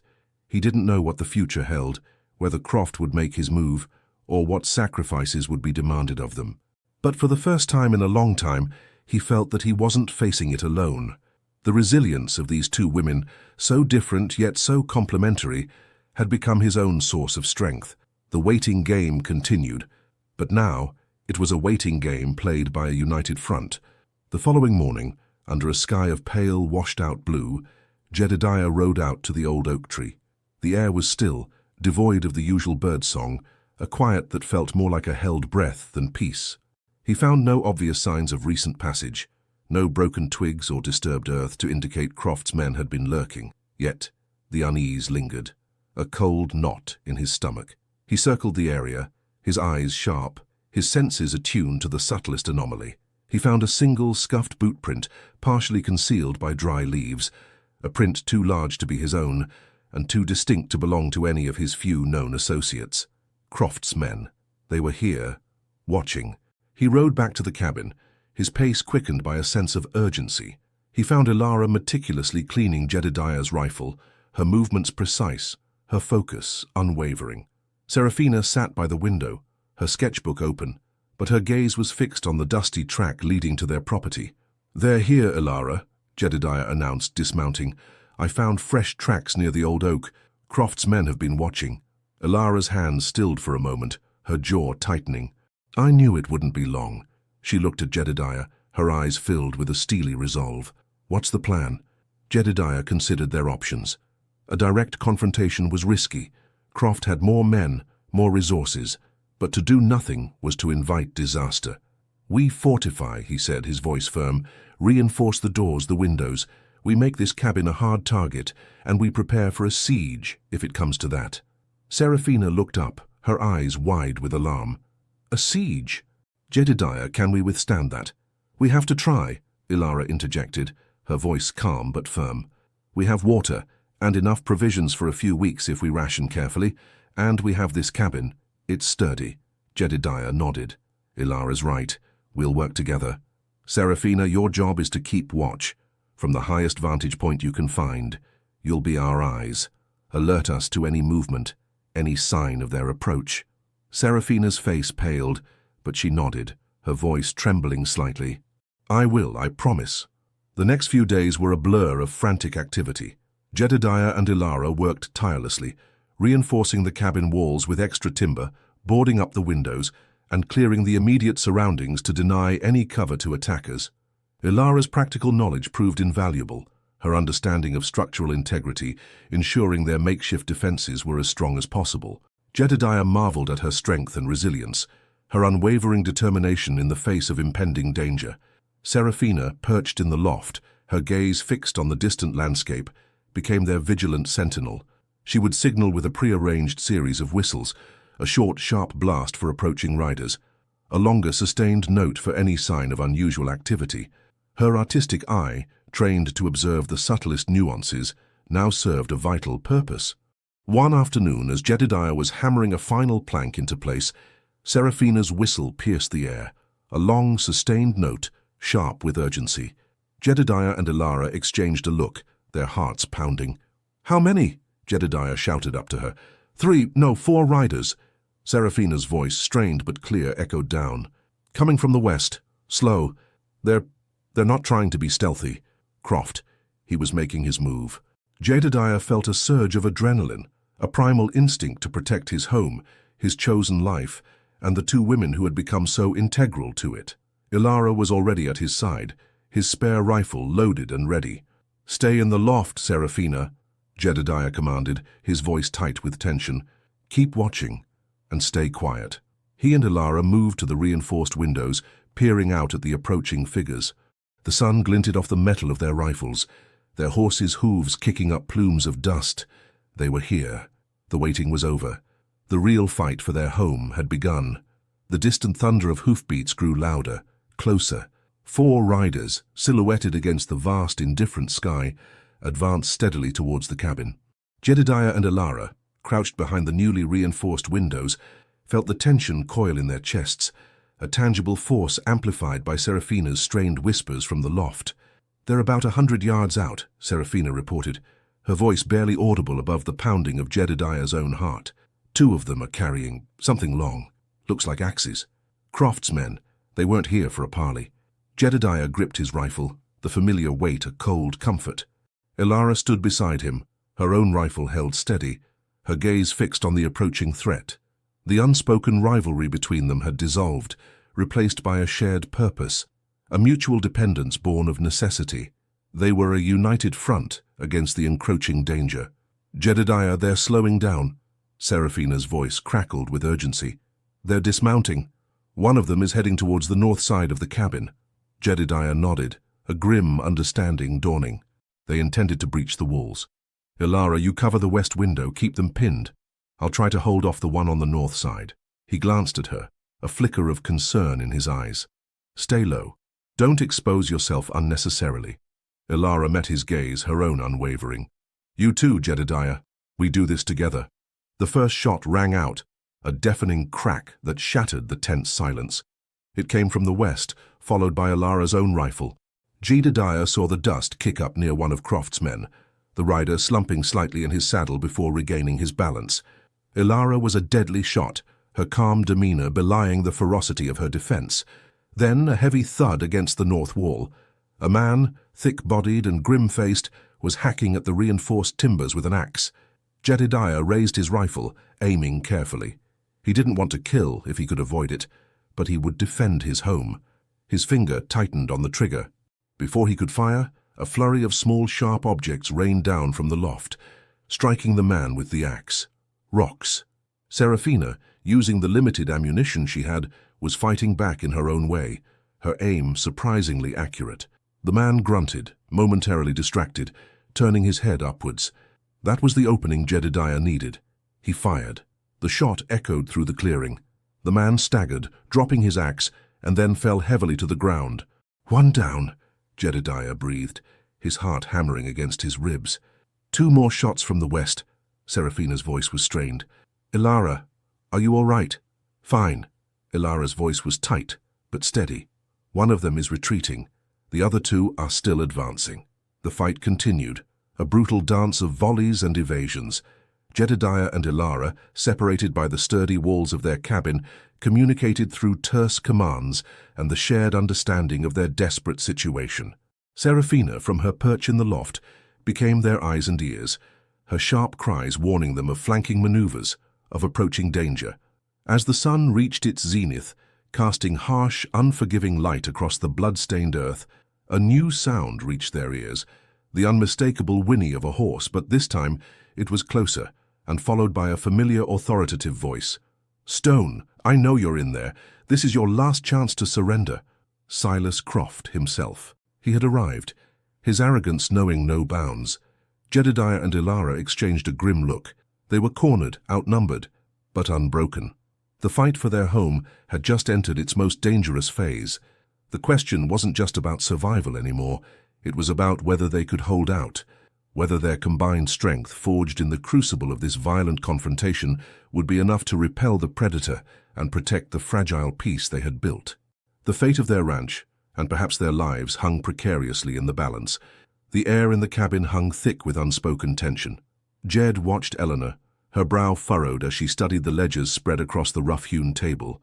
Her presence was a stark contrast to the worn timber and crackling fire. Her silk dress seemed out of place, yet her focus was undeniably sharp. He appreciated her business acumen, the way she dissected the numbers with an efficiency Clara lacked, but a knot of unease tightened in his gut. Clara's pragmatism was born of necessity, of sweat and toil, while Eleanor's seemed to spring from a more detached intellectual place. "The cattle yields are lower than projected, Jedediah," Eleanor stated, her voice calm, almost clinical. "And the drought. It's taken a heavier toll than we anticipated. Your projections were optimistic, to say the least."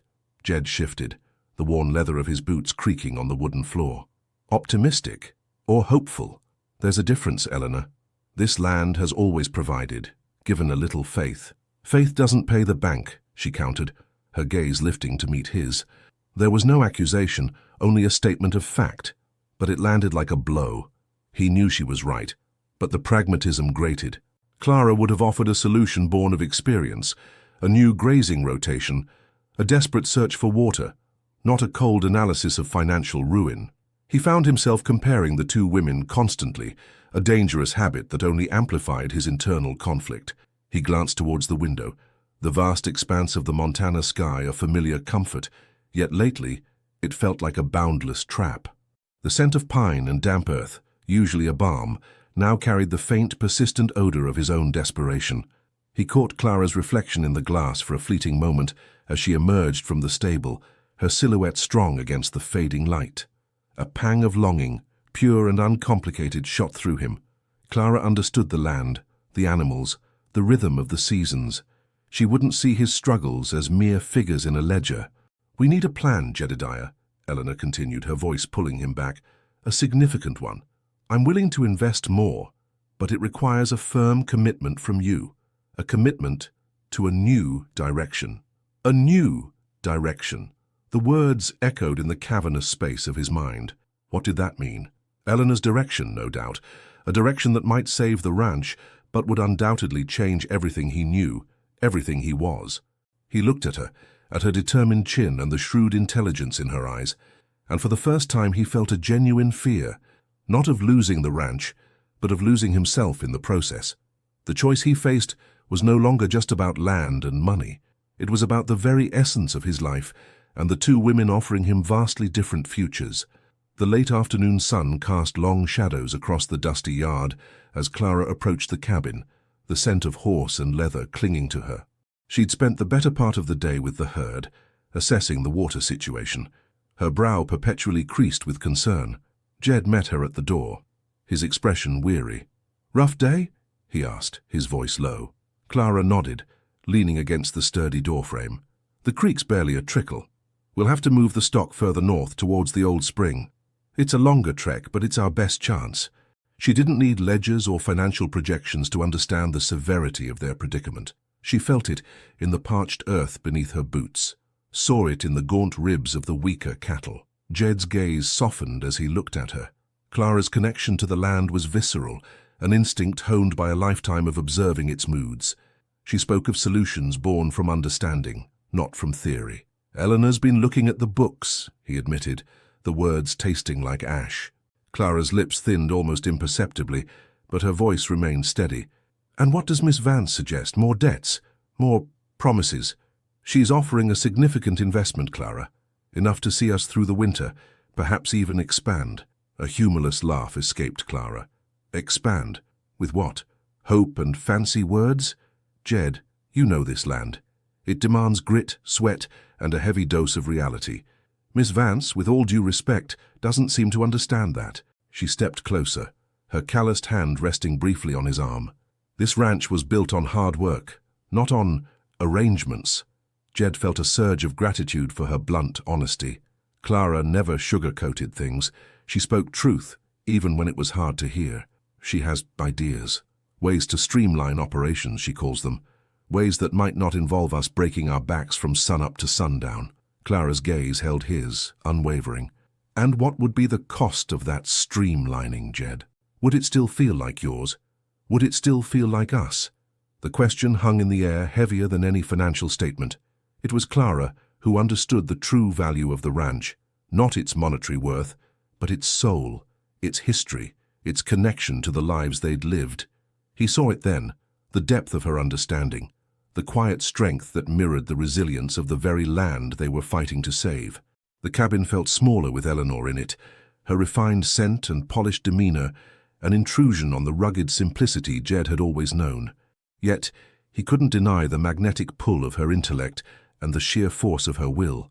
She had a way of cutting through the sentimentality, of presenting cold, hard facts that frustratingly often made irrefutable sense. "I've been thinking, Jedediah," Eleanor began, her voice smooth as polished mahogany. She had been examining a framed photograph of Jed's parents, a rare moment of pause in her usually relentless focus. "This ranch has immense potential, but it's being squandered. Your current methods are antiquated." Jed bristled slightly. "They've sustained my family for generations." "And look where it's gotten you," she replied, turning to face him. Her eyes, sharp and intelligent, met his directly. "On the brink of foreclosure. I'm not here to judge, Jed. I'm here to offer a solution." She paused, letting the weight of her words settle. "I'm prepared to offer you a substantial loan, enough to clear your debts and invest in modern equipment, new breeds, better fencing. Enough to make this a truly profitable enterprise." Jed's breath hitched. The sum she was implying was staggering, more than he'd ever dared to dream of. It was the lifeline he desperately needed. But his gaze drifted to the window, to the open range he loved, to the very essence of the life he lived. What would you expect in return, Eleanor?" he asked, his voice barely a whisper. "A partnership, Jedediah," she said, her tone firm but not unkind. "A true partnership. I invest my capital, and you provide the land and your unique knowledge of its operation. But I would require a say in how things are managed. We would implement new strategies, diversify where possible. I believe we could turn this into one of the premier ranches in the territory." She stepped closer, her hand reaching out to rest on his arm, her touch cool and deliberate. "And, of course, a commitment to our future together." The implication hung heavy in the air, a gilded cage of prosperity. A partnership, a commitment. It wasn't just about the ranch anymore. It was about her vision for the ranch and for their life. He looked at her, at the ambition burning in her eyes, and felt a familiar dread mixed with a flicker of temptation. This was the future she offered, secure, prosperous, but undeniably shaped by her will. The tension within the cabin had become almost palpable, a silent war waged between two opposing futures.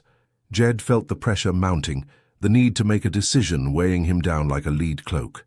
That evening, seeking respite, he saddled his horse and rode out, not towards town, but towards the open plains, the familiar expanse of the Montana sky, stretching out above him like a vast, dark blanket. He found Clara near the northern ridge, tending to a mare that had shown signs of distress earlier in the day. The only illumination came from the sliver of moon and the distant, indifferent stars. The silence was profound, broken only by the gentle nicker of the mare and the soft rustle of wind through the dry grass. Couldn't sleep. Clara's voice, quiet and familiar, broke the stillness. She hadn't looked up from her task, her movements efficient and practiced. Jed dismounted, his boots sinking slightly into the soft earth. Just needed some air. He watched her work, the way her strong hands moved with practiced ease, a stark contrast to Eleanor's more delicate, yet equally determined touch. Clara belonged here under this sky, with the smell of horses and earth in her nostrils. He sat on a nearby rock, the chill of the evening seeping into his worn clothes. "Eleanor's made me an offer, Clara, a substantial one, enough to fix everything." Clara finally looked up, her eyes reflecting the starlight. There was no surprise, only a quiet understanding that spoke volumes. "And what does this offer entail, Jed?" she asked, her voice devoid of accusation, but laced with a knowing sadness. "A partnership, her investment, her guidance, and a commitment." He hesitated, the word feeling foreign on his tongue. Clara nodded slowly, her gaze returning to the mare. "Guidance," she repeated softly, almost to herself. "She sees this place as a puzzle to be solved, Jed, not a home to be loved." She met his eyes again. "You know this land, Jed. You know its heart. And you know mine. What does your gut tell you?" He looked up at the endless expanse of stars, each one a distant, silent witness. Clara's question wasn't about profit margins or expansion plans. It was about something far deeper, something that resonated with the core of his being. He felt the truth in her words, the simple, unvarnished reality of their shared life. In the quiet solitude of the night, under the watchful eyes of the constellations, the choice felt both terrifyingly clear and impossibly complex. The following morning, the fragile truce within the cabin shattered. Eleanor, ever the businesswoman, had drawn up preliminary documents, her crisp handwriting filling the pages with clauses and conditions. Jed, clutching them, felt a wave of dread wash over him. He knew he had to speak with Clara, to gauge her reaction before he could even begin to process Eleanor's ambitious proposition. He found Clara by the corral, mending a section of fence that had been damaged by the recent storm. The sun was already beating down, the heat promising another long, dry day. "Clara," Jed began, his voice strained. He held out the papers. "Eleanor, she's laid out her offer, in writing." Clara took the documents, her rough hands surprisingly gentle as she unfolded them. She scanned the pages, her lips pressed into a thin line. A slow burn began to simmer in her eyes, not of anger, but of a deep-seated disappointment that cut Jed to the core. "Diversification," she read aloud, her voice tight. "Modernization of herd management. Strategic land acquisition." She looked up, her gaze sharp. "She plans to change everything, Jed. She sees this ranch as a business venture, not a legacy." "She's offering a way out, Clara," Jed pleaded, the words feeling hollow even to him. "A way to save it." "Save it for whom, Jed?" Clara's voice rose, the quiet dignity she usually possessed beginning to fray. "For her to mold into some Eastern folly? You think this land can be tamed by spreadsheets and fancy ideas? It needs a hand that understands its spirit, not just its balance sheet." She crumpled the papers slightly in her hand. "You grew up with this land, Jed. You know its worth isn't measured in dollars and cents. It's measured in sweat, in resilience, in the memories of your parents who bled and toiled here." Jed flinched. Clara's words struck at the very heart of his internal conflict. He knew she was right, yet the allure of Eleanor's offer, the promise of financial security, was a siren song he found increasingly hard to resist. "But the debt, Clara, the drought. We can work harder," Clara interrupted, her voice firm. "We can find solutions, Jed, our solutions, not solutions dictated by someone who sees us as assets to be managed." She took a deep breath, her eyes searching his. "You have a choice, Jed. You can choose prosperity dictated by another, or you can choose a harder path, but one that is truly your own, one that honors your past and builds a future based on something real." The papers still in her hand felt like a tangible symbol of the division growing between them and within him. The weight of Eleanor's proposition and Clara's impassioned plea settled upon Jed like a suffocating blanket. He retreated to the solitude of his small cabin, the fire crackling a lonely sound in the silence. He looked at the framed photograph of his parents, their weathered faces etched with determination and love for this land. They had faced hardship, drought, and lean years, but they had always faced them together, their bond as strong as the mountains that surrounded them. He imagined Eleanor's world, the polished ballrooms, the intellectual debates, the life of comfort and influence. It was a stark contrast to the raw, unyielding reality of his own existence. Yet, she offered a tangible solution, a way to secure the ranch, to honor his parents' legacy in a way that financial ruin never could. But at what cost? A partnership, she'd called it. But he sensed it would be a partnership where her will ultimately prevailed, shaping the ranch and, by extension, his life, into something he might not recognize. Then he thought of Clara. Clara, who understood the language of the wind and the soil. Clara, who had always been his steadfast companion, her loyalty as unshakable as the granite peaks. Her vision was not one of grand expansion, but of enduring strength, of preserving the heart and soul of the ranch. Her partnership was one of shared struggle and mutual respect, built on the foundation of a lifetime of understanding. He walked over to his worn desk, pulling out a yellowed map of the ranch. He traced the boundaries, the familiar contours of the land. He saw not just acres and cattle, but memories. His father teaching him to ride, his mother's laughter by the hearth, the countless sunrises and sunsets he'd witnessed from this very spot. These were the things Eleanor's money couldn't buy, the things Clara instinctively understood. He picked up a pencil, his hand trembling slightly. He had to make a choice, a real choice. He couldn't continue to straddle the fence, caught between two worlds, two women, two futures. The pragmatic part of him screamed for Eleanor's security, for the eradication of his crippling debt. But the deeper, more fundamental part of him, the part forged by the land and by the love of his family, yearned for the authenticity Clara represented. He looked at the two sets of documents, Eleanor's legalistic offer and Clara's quiet challenge, lying on the table.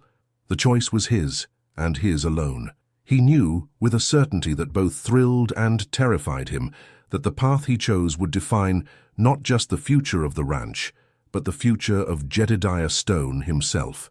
The clear Montana sky, usually a source of solace, had taken on an ominous hue. Dark clouds, heavy with the promise of rain, began to mass on the horizon, mirroring the growing storm within Jedediah Stone. He had spent the better part of the day in a state of restless indecision, the two starkly different futures, laid out by Eleanor and Clara, pulling him in opposite directions. He found Eleanor sitting on the porch swing, a picture of serene contemplation, a rare moment of stillness in her otherwise driven demeanor. She watched him approach, a knowing smile playing on her lips. "You've been wrestling with it, haven't you, Jedediah?" she said, her voice soft. "This is not a decision to be made lightly." Jed sank onto the swing beside her, the rhythmic creaking a counterpoint to his churning thoughts. "It's a lot to consider, Eleanor." "I understand," she replied, her gaze sweeping across the rugged landscape. "This life is demanding, but think of what we could build, a legacy of prosperity, of innovation. We could secure this land for generations, not just for us, but for those who come after." She turned to him, her eyes earnest. "I believe in this place, Jedediah, and I believe in us. Together we can weather any storm." Her words were persuasive, painting a picture of a future so secure, so undeniably successful, it was hard to resist. He saw the vision she offered, a future of stability, of growth, where the specter of debt would be a distant memory. Yet beneath the surface of her assurance, he felt a subtle undertow of control, a certainty that her vision would ultimately be the one they followed. Later, as the first drops of rain began to fall, fat and heavy, Jed sought out Clara. He found her in the barn, the scent of hay and warm animal hides a comforting balm. She was sharpening her trusty knife, her movements deliberate, as if preparing for a battle. "It's coming," Jed said, gesturing towards the darkening sky. Clara nodded, her eyes never leaving her task. Nature always finds a way to remind us who's in charge. She looked up, her gaze steady. "And what about you, Jed? What way are you choosing?" The rain began to fall harder, drumming against the barn roof, the wind lashing through the eaves. Jed stood between the two women, each a beacon of a different future. Eleanor offered a structured, prosperous path, guided by her ambition. Clara offered a path of shared resilience, of honoring the past, guided by a deep, intuitive connection to the land and to him. The storm outside raged, a powerful reflection of the tempest in Jed's soul. He knew a decision was fast approaching, a decision that would irrevocably alter the course of his life and the fate of the ranch he held so dear. The storm that had threatened all day finally broke with a ferocity that shook the very foundations of the ranch. Rain lashed against the cabin windows, and the wind howled like a mournful spirit. Inside, the atmosphere was as charged as the tempest outside. Jed, Eleanor, and Clara were all present. The unspoken tension between the two women, now a palpable force.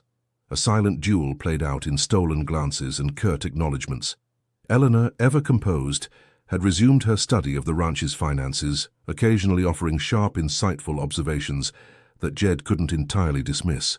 Clara, on the other hand, remained watchful, her presence a quiet anchor, her gaze often fixed on Jed, a silent plea for him to remember their shared history, their common understanding of the land. "The irrigation system needs immediate attention," Eleanor stated, her voice cutting through the roar of the wind. "If we're to salvage anything from this unexpected downpour, we'll need to reroute some of the runoff. I have a plan." She produced a sheaf of papers, her movements precise. Clara's lips tightened. "Reroute? The creek's already threatening to overflow its banks. Rerouting it could flood the lower pastures, Jed. It's too risky." Her voice, though quiet, held a steely resolve.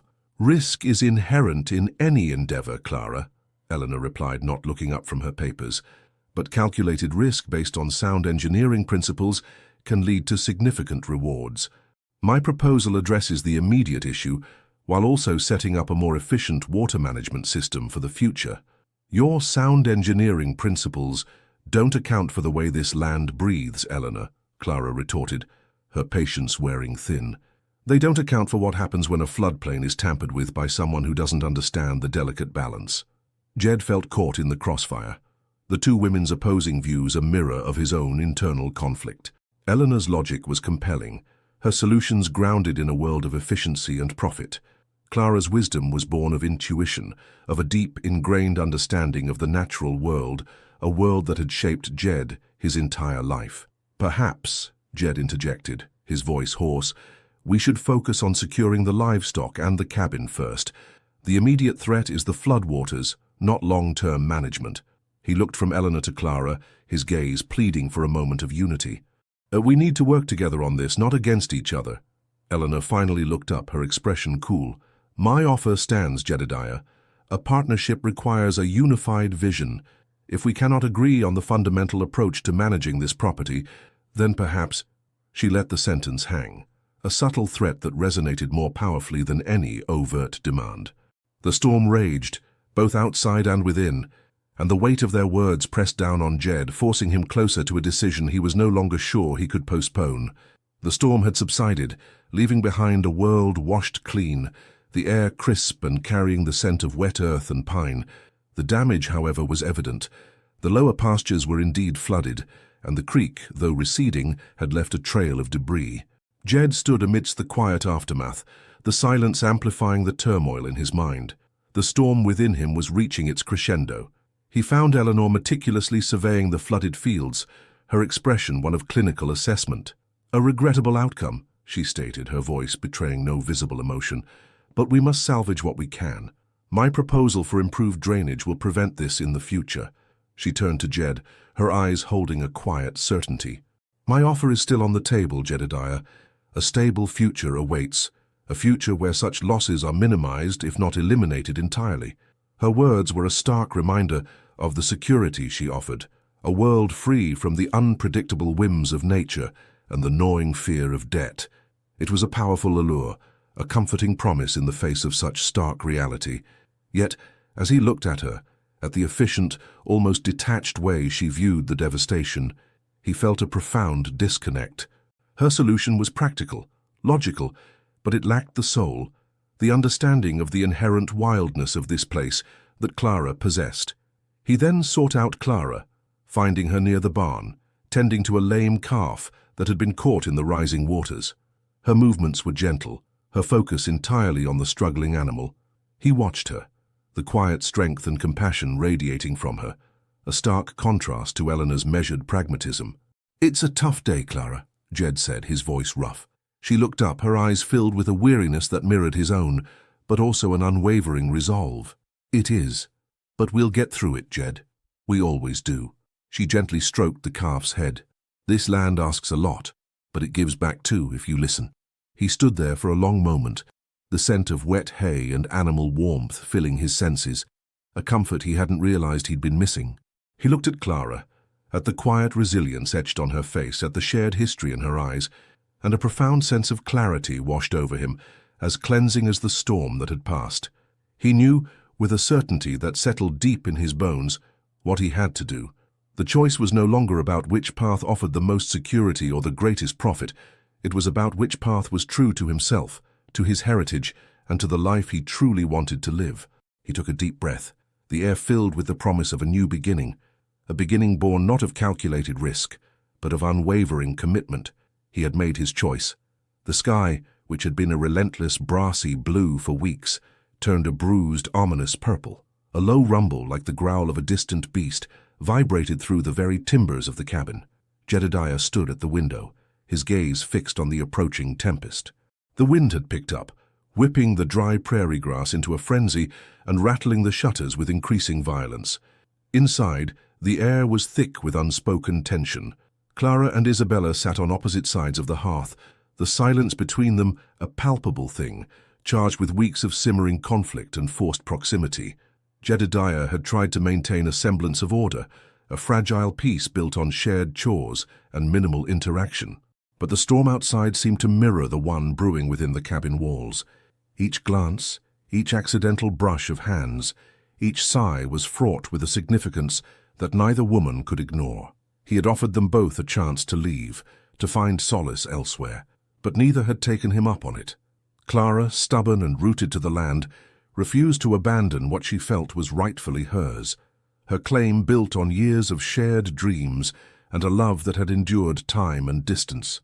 Isabella, while perhaps more pragmatic about her precarious situation, seemed equally determined to see this through, her spirit as unyielding as the wind that now howled around the cabin. He thought of the last few weeks. The false promises of spring had given way to the harsh reality of summer drought, and now this wild, untamed storm. It felt like a metaphor for his own life, tossed about by forces beyond his control. He had tried to be fair, to give them both space, but the constant undercurrent of rivalry was exhausting. He had found himself walking on eggshells, carefully measuring his words, his actions, his very presence, trying not to inflame the volatile situation.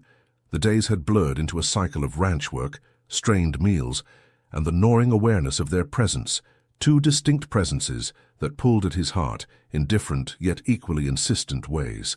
He turned from the window, the first fat drops of rain splattering against the glass. "It's going to be a bad one," he announced, his voice rough. "We should secure everything." Clara rose, her movements efficient and devoid of any outward emotion, a testament to her years of practical experience. "I'll check the livestock, make sure the calving pens are reinforced." Isabella, however, remained seated. Her eyes, the color of a stormy sea, met Jedediah's. There was a flicker of something in their depths, fear, perhaps, or a desperate plea. "What about us, Jedediah?" she asked, her voice barely a whisper above the rising wind. "What do we do when the storm comes for us?" Her question hung in the air, unanswered as the wind shrieked, and the cabin groaned under its assault. The storm had arrived, and Jedediah knew, with a chilling certainty, that it was no longer just the weather they had to contend with. It was the tempest of their intertwined destinies, unleashed and unavoidable. He looked from Clara, already pulling on her sturdy coat, to Isabella, her gaze unwavering, and a profound weariness settled over him. He had always prided himself on his ability to handle the challenges of the frontier, but this was a challenge that went deeper than any drought or blizzard he had ever faced. It was a storm of the heart, and he had no idea how to weather it. He only knew that he had to try. The storm raged with a ferocity that shook the foundations of the cabin. Rain lashed against the windows in sheets, obscuring the world outside in a grey, watery curtain. The wind howled like a banshee, and the occasional crack of thunder sent tremors through the small structure. Inside, the atmosphere was as tempestuous as the weather. Clara had returned, soaked to the bone, her face grim. She had managed to secure the livestock, her movements fueled by a practiced, almost desperate resolve. Isabella, though visibly shaken, had remained inside, tending to the dwindling fire, her presence a constant, unnerving reminder of the fractured reality Jedediah inhabited. Jedediah found himself pacing the confines of the cabin, the claustrophobia of the situation amplified by the storm's onslaught. He had tried to keep them separated, to minimize their interactions, but the storm had forced them into a shared space, a pressure cooker of unresolved emotions and unspoken accusations. He caught Clara's eye across the room. Her gaze was steady, unyielding. It spoke of shared memories, of a lifetime of understanding, a deep, abiding love that had weathered many storms, though none quite like this. Then his eyes drifted to Isabella. Her beauty, usually so vibrant, was muted by the stress, yet her defiance, her unwavering belief in her claim, was a force to be reckoned with. Her presence was a question mark, an unknown variable that had disrupted his ordered life. The silence stretched, broken only by the symphony of the storm. Finally, Clara spoke, her voice low but clear, cutting through the din. "Jedediah," she began, her gaze not wavering, "we can't go on like this. This pretense, it's eating us all alive." Isabella stirred, her posture straightening. "Pretense," she echoed, her voice laced with a challenge. "My claim is as real as yours, Clara, perhaps more so, given the circumstances." "Circumstances you orchestrated, Isabella." Clara shot back, her composure finally cracking, revealing the raw anger beneath. "Arriving here with a marriage license, claiming a man you barely know, all while I was away tending to my ailing mother?" "I did what I had to do," Isabella retorted, her voice rising to match Clara's. "Jedediah needed a wife, a partner to help him build this ranch, and I was willing to be that partner." "And what about my offer?" Clara challenged, her voice laced with a bitterness that Jedediah had never heard before. "I offered him my life, my love, a future we had planned for years. Was that not enough?" Jedediah finally stepped between them, his hands held up in a gesture of peace, though his heart felt like it was being torn in two. "Enough!" he boomed, his voice echoing in the small space. "Stop, both of you." He looked from Clara, her face etched with pain and defiance, to Isabella, her eyes blazing with a mixture of hurt and indignation. This fighting, it's not what either of you wants, and it's certainly not what I want." He took a deep breath, the scent of rain and damp earth filling his lungs.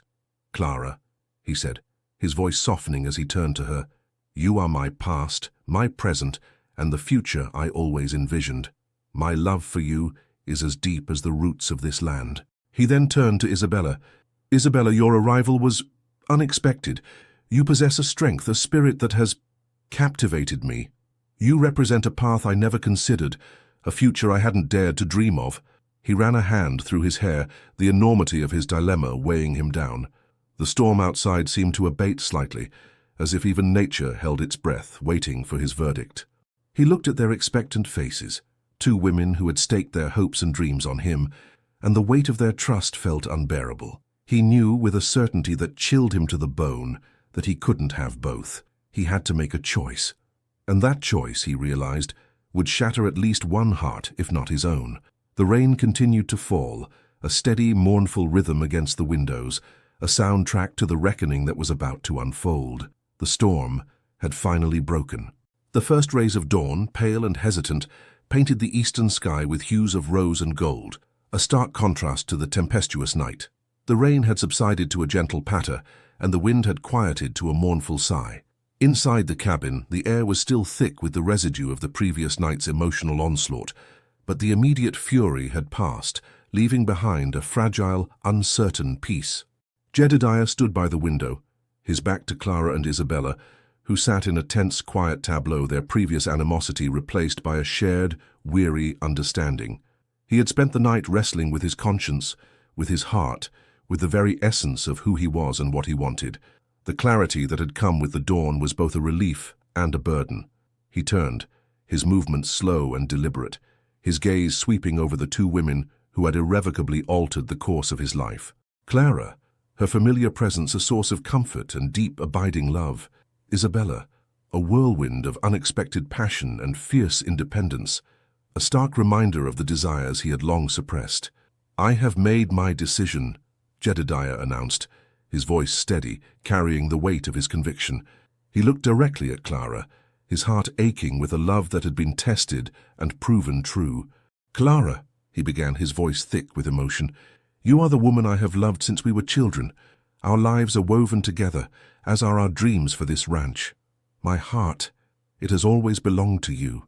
He saw the relief flood her face, the tears welling in her eyes, and his own heart ached at the thought of the pain he had inflicted. He then turned to Isabella, his gaze filled with a profound respect and a regret that was as deep as the prairie itself. "Isabella," he said, his voice gentle, "your arrival was a firestorm, a challenge to everything I thought I knew. You showed me a strength, a spirit I hadn't realized I was missing. You have a formidable will, and I admire you for it. But my path, my truest path, it lies with Clara. I cannot offer you the life you deserve, a life of partnership and unwavering devotion, because my heart is already spoken for." He watched as Isabella absorbed his words, her proud demeanor faltering for a moment. There was a flicker of hurt, a flash of anger, but then a surprising strength settled back into her gaze. She nodded slowly, a single tear tracing a path down her cheek. "I understand, Jedediah," she said, her voice quiet, yet resonant with a dignity that Jedediah had come to admire. "You are a man of honor, and I respect your choice. It seems my journey westward led me to a destination I was not meant to claim." Clara rose and walked towards Jedediah, her hand reaching out to grasp his. The simple act of touch, of connection, spoke volumes. Isabella watched them, a wistful smile playing on her lips. "I will make arrangements to leave at once," she said, her voice firming. "The world is a large place, and perhaps my destiny lies elsewhere. I wish you both happiness." As the sun climbed higher, casting its warm, life-affirming light across the land, Jedediah and Clara stood together, hand in hand, watching Isabella prepare to depart. The cabin, once a battleground of conflicting affections, now felt like a sanctuary, a place of renewed hope. The challenges of the ranch, the vastness of the prairie, the unpredictable nature of life, they were all still present, but now they faced them together as they always had. The rancher had made his choice not out of obligation or convenience, but out of a love that had stood the test of time and distance. And as the dust settled and a new day dawned on the horizon, Jedediah knew that their story, like the enduring landscape around them, was just beginning. The one he had chosen was the one that had always been, and the future, stretching out before them, promised a horizon as vast and as bright as the morning sun,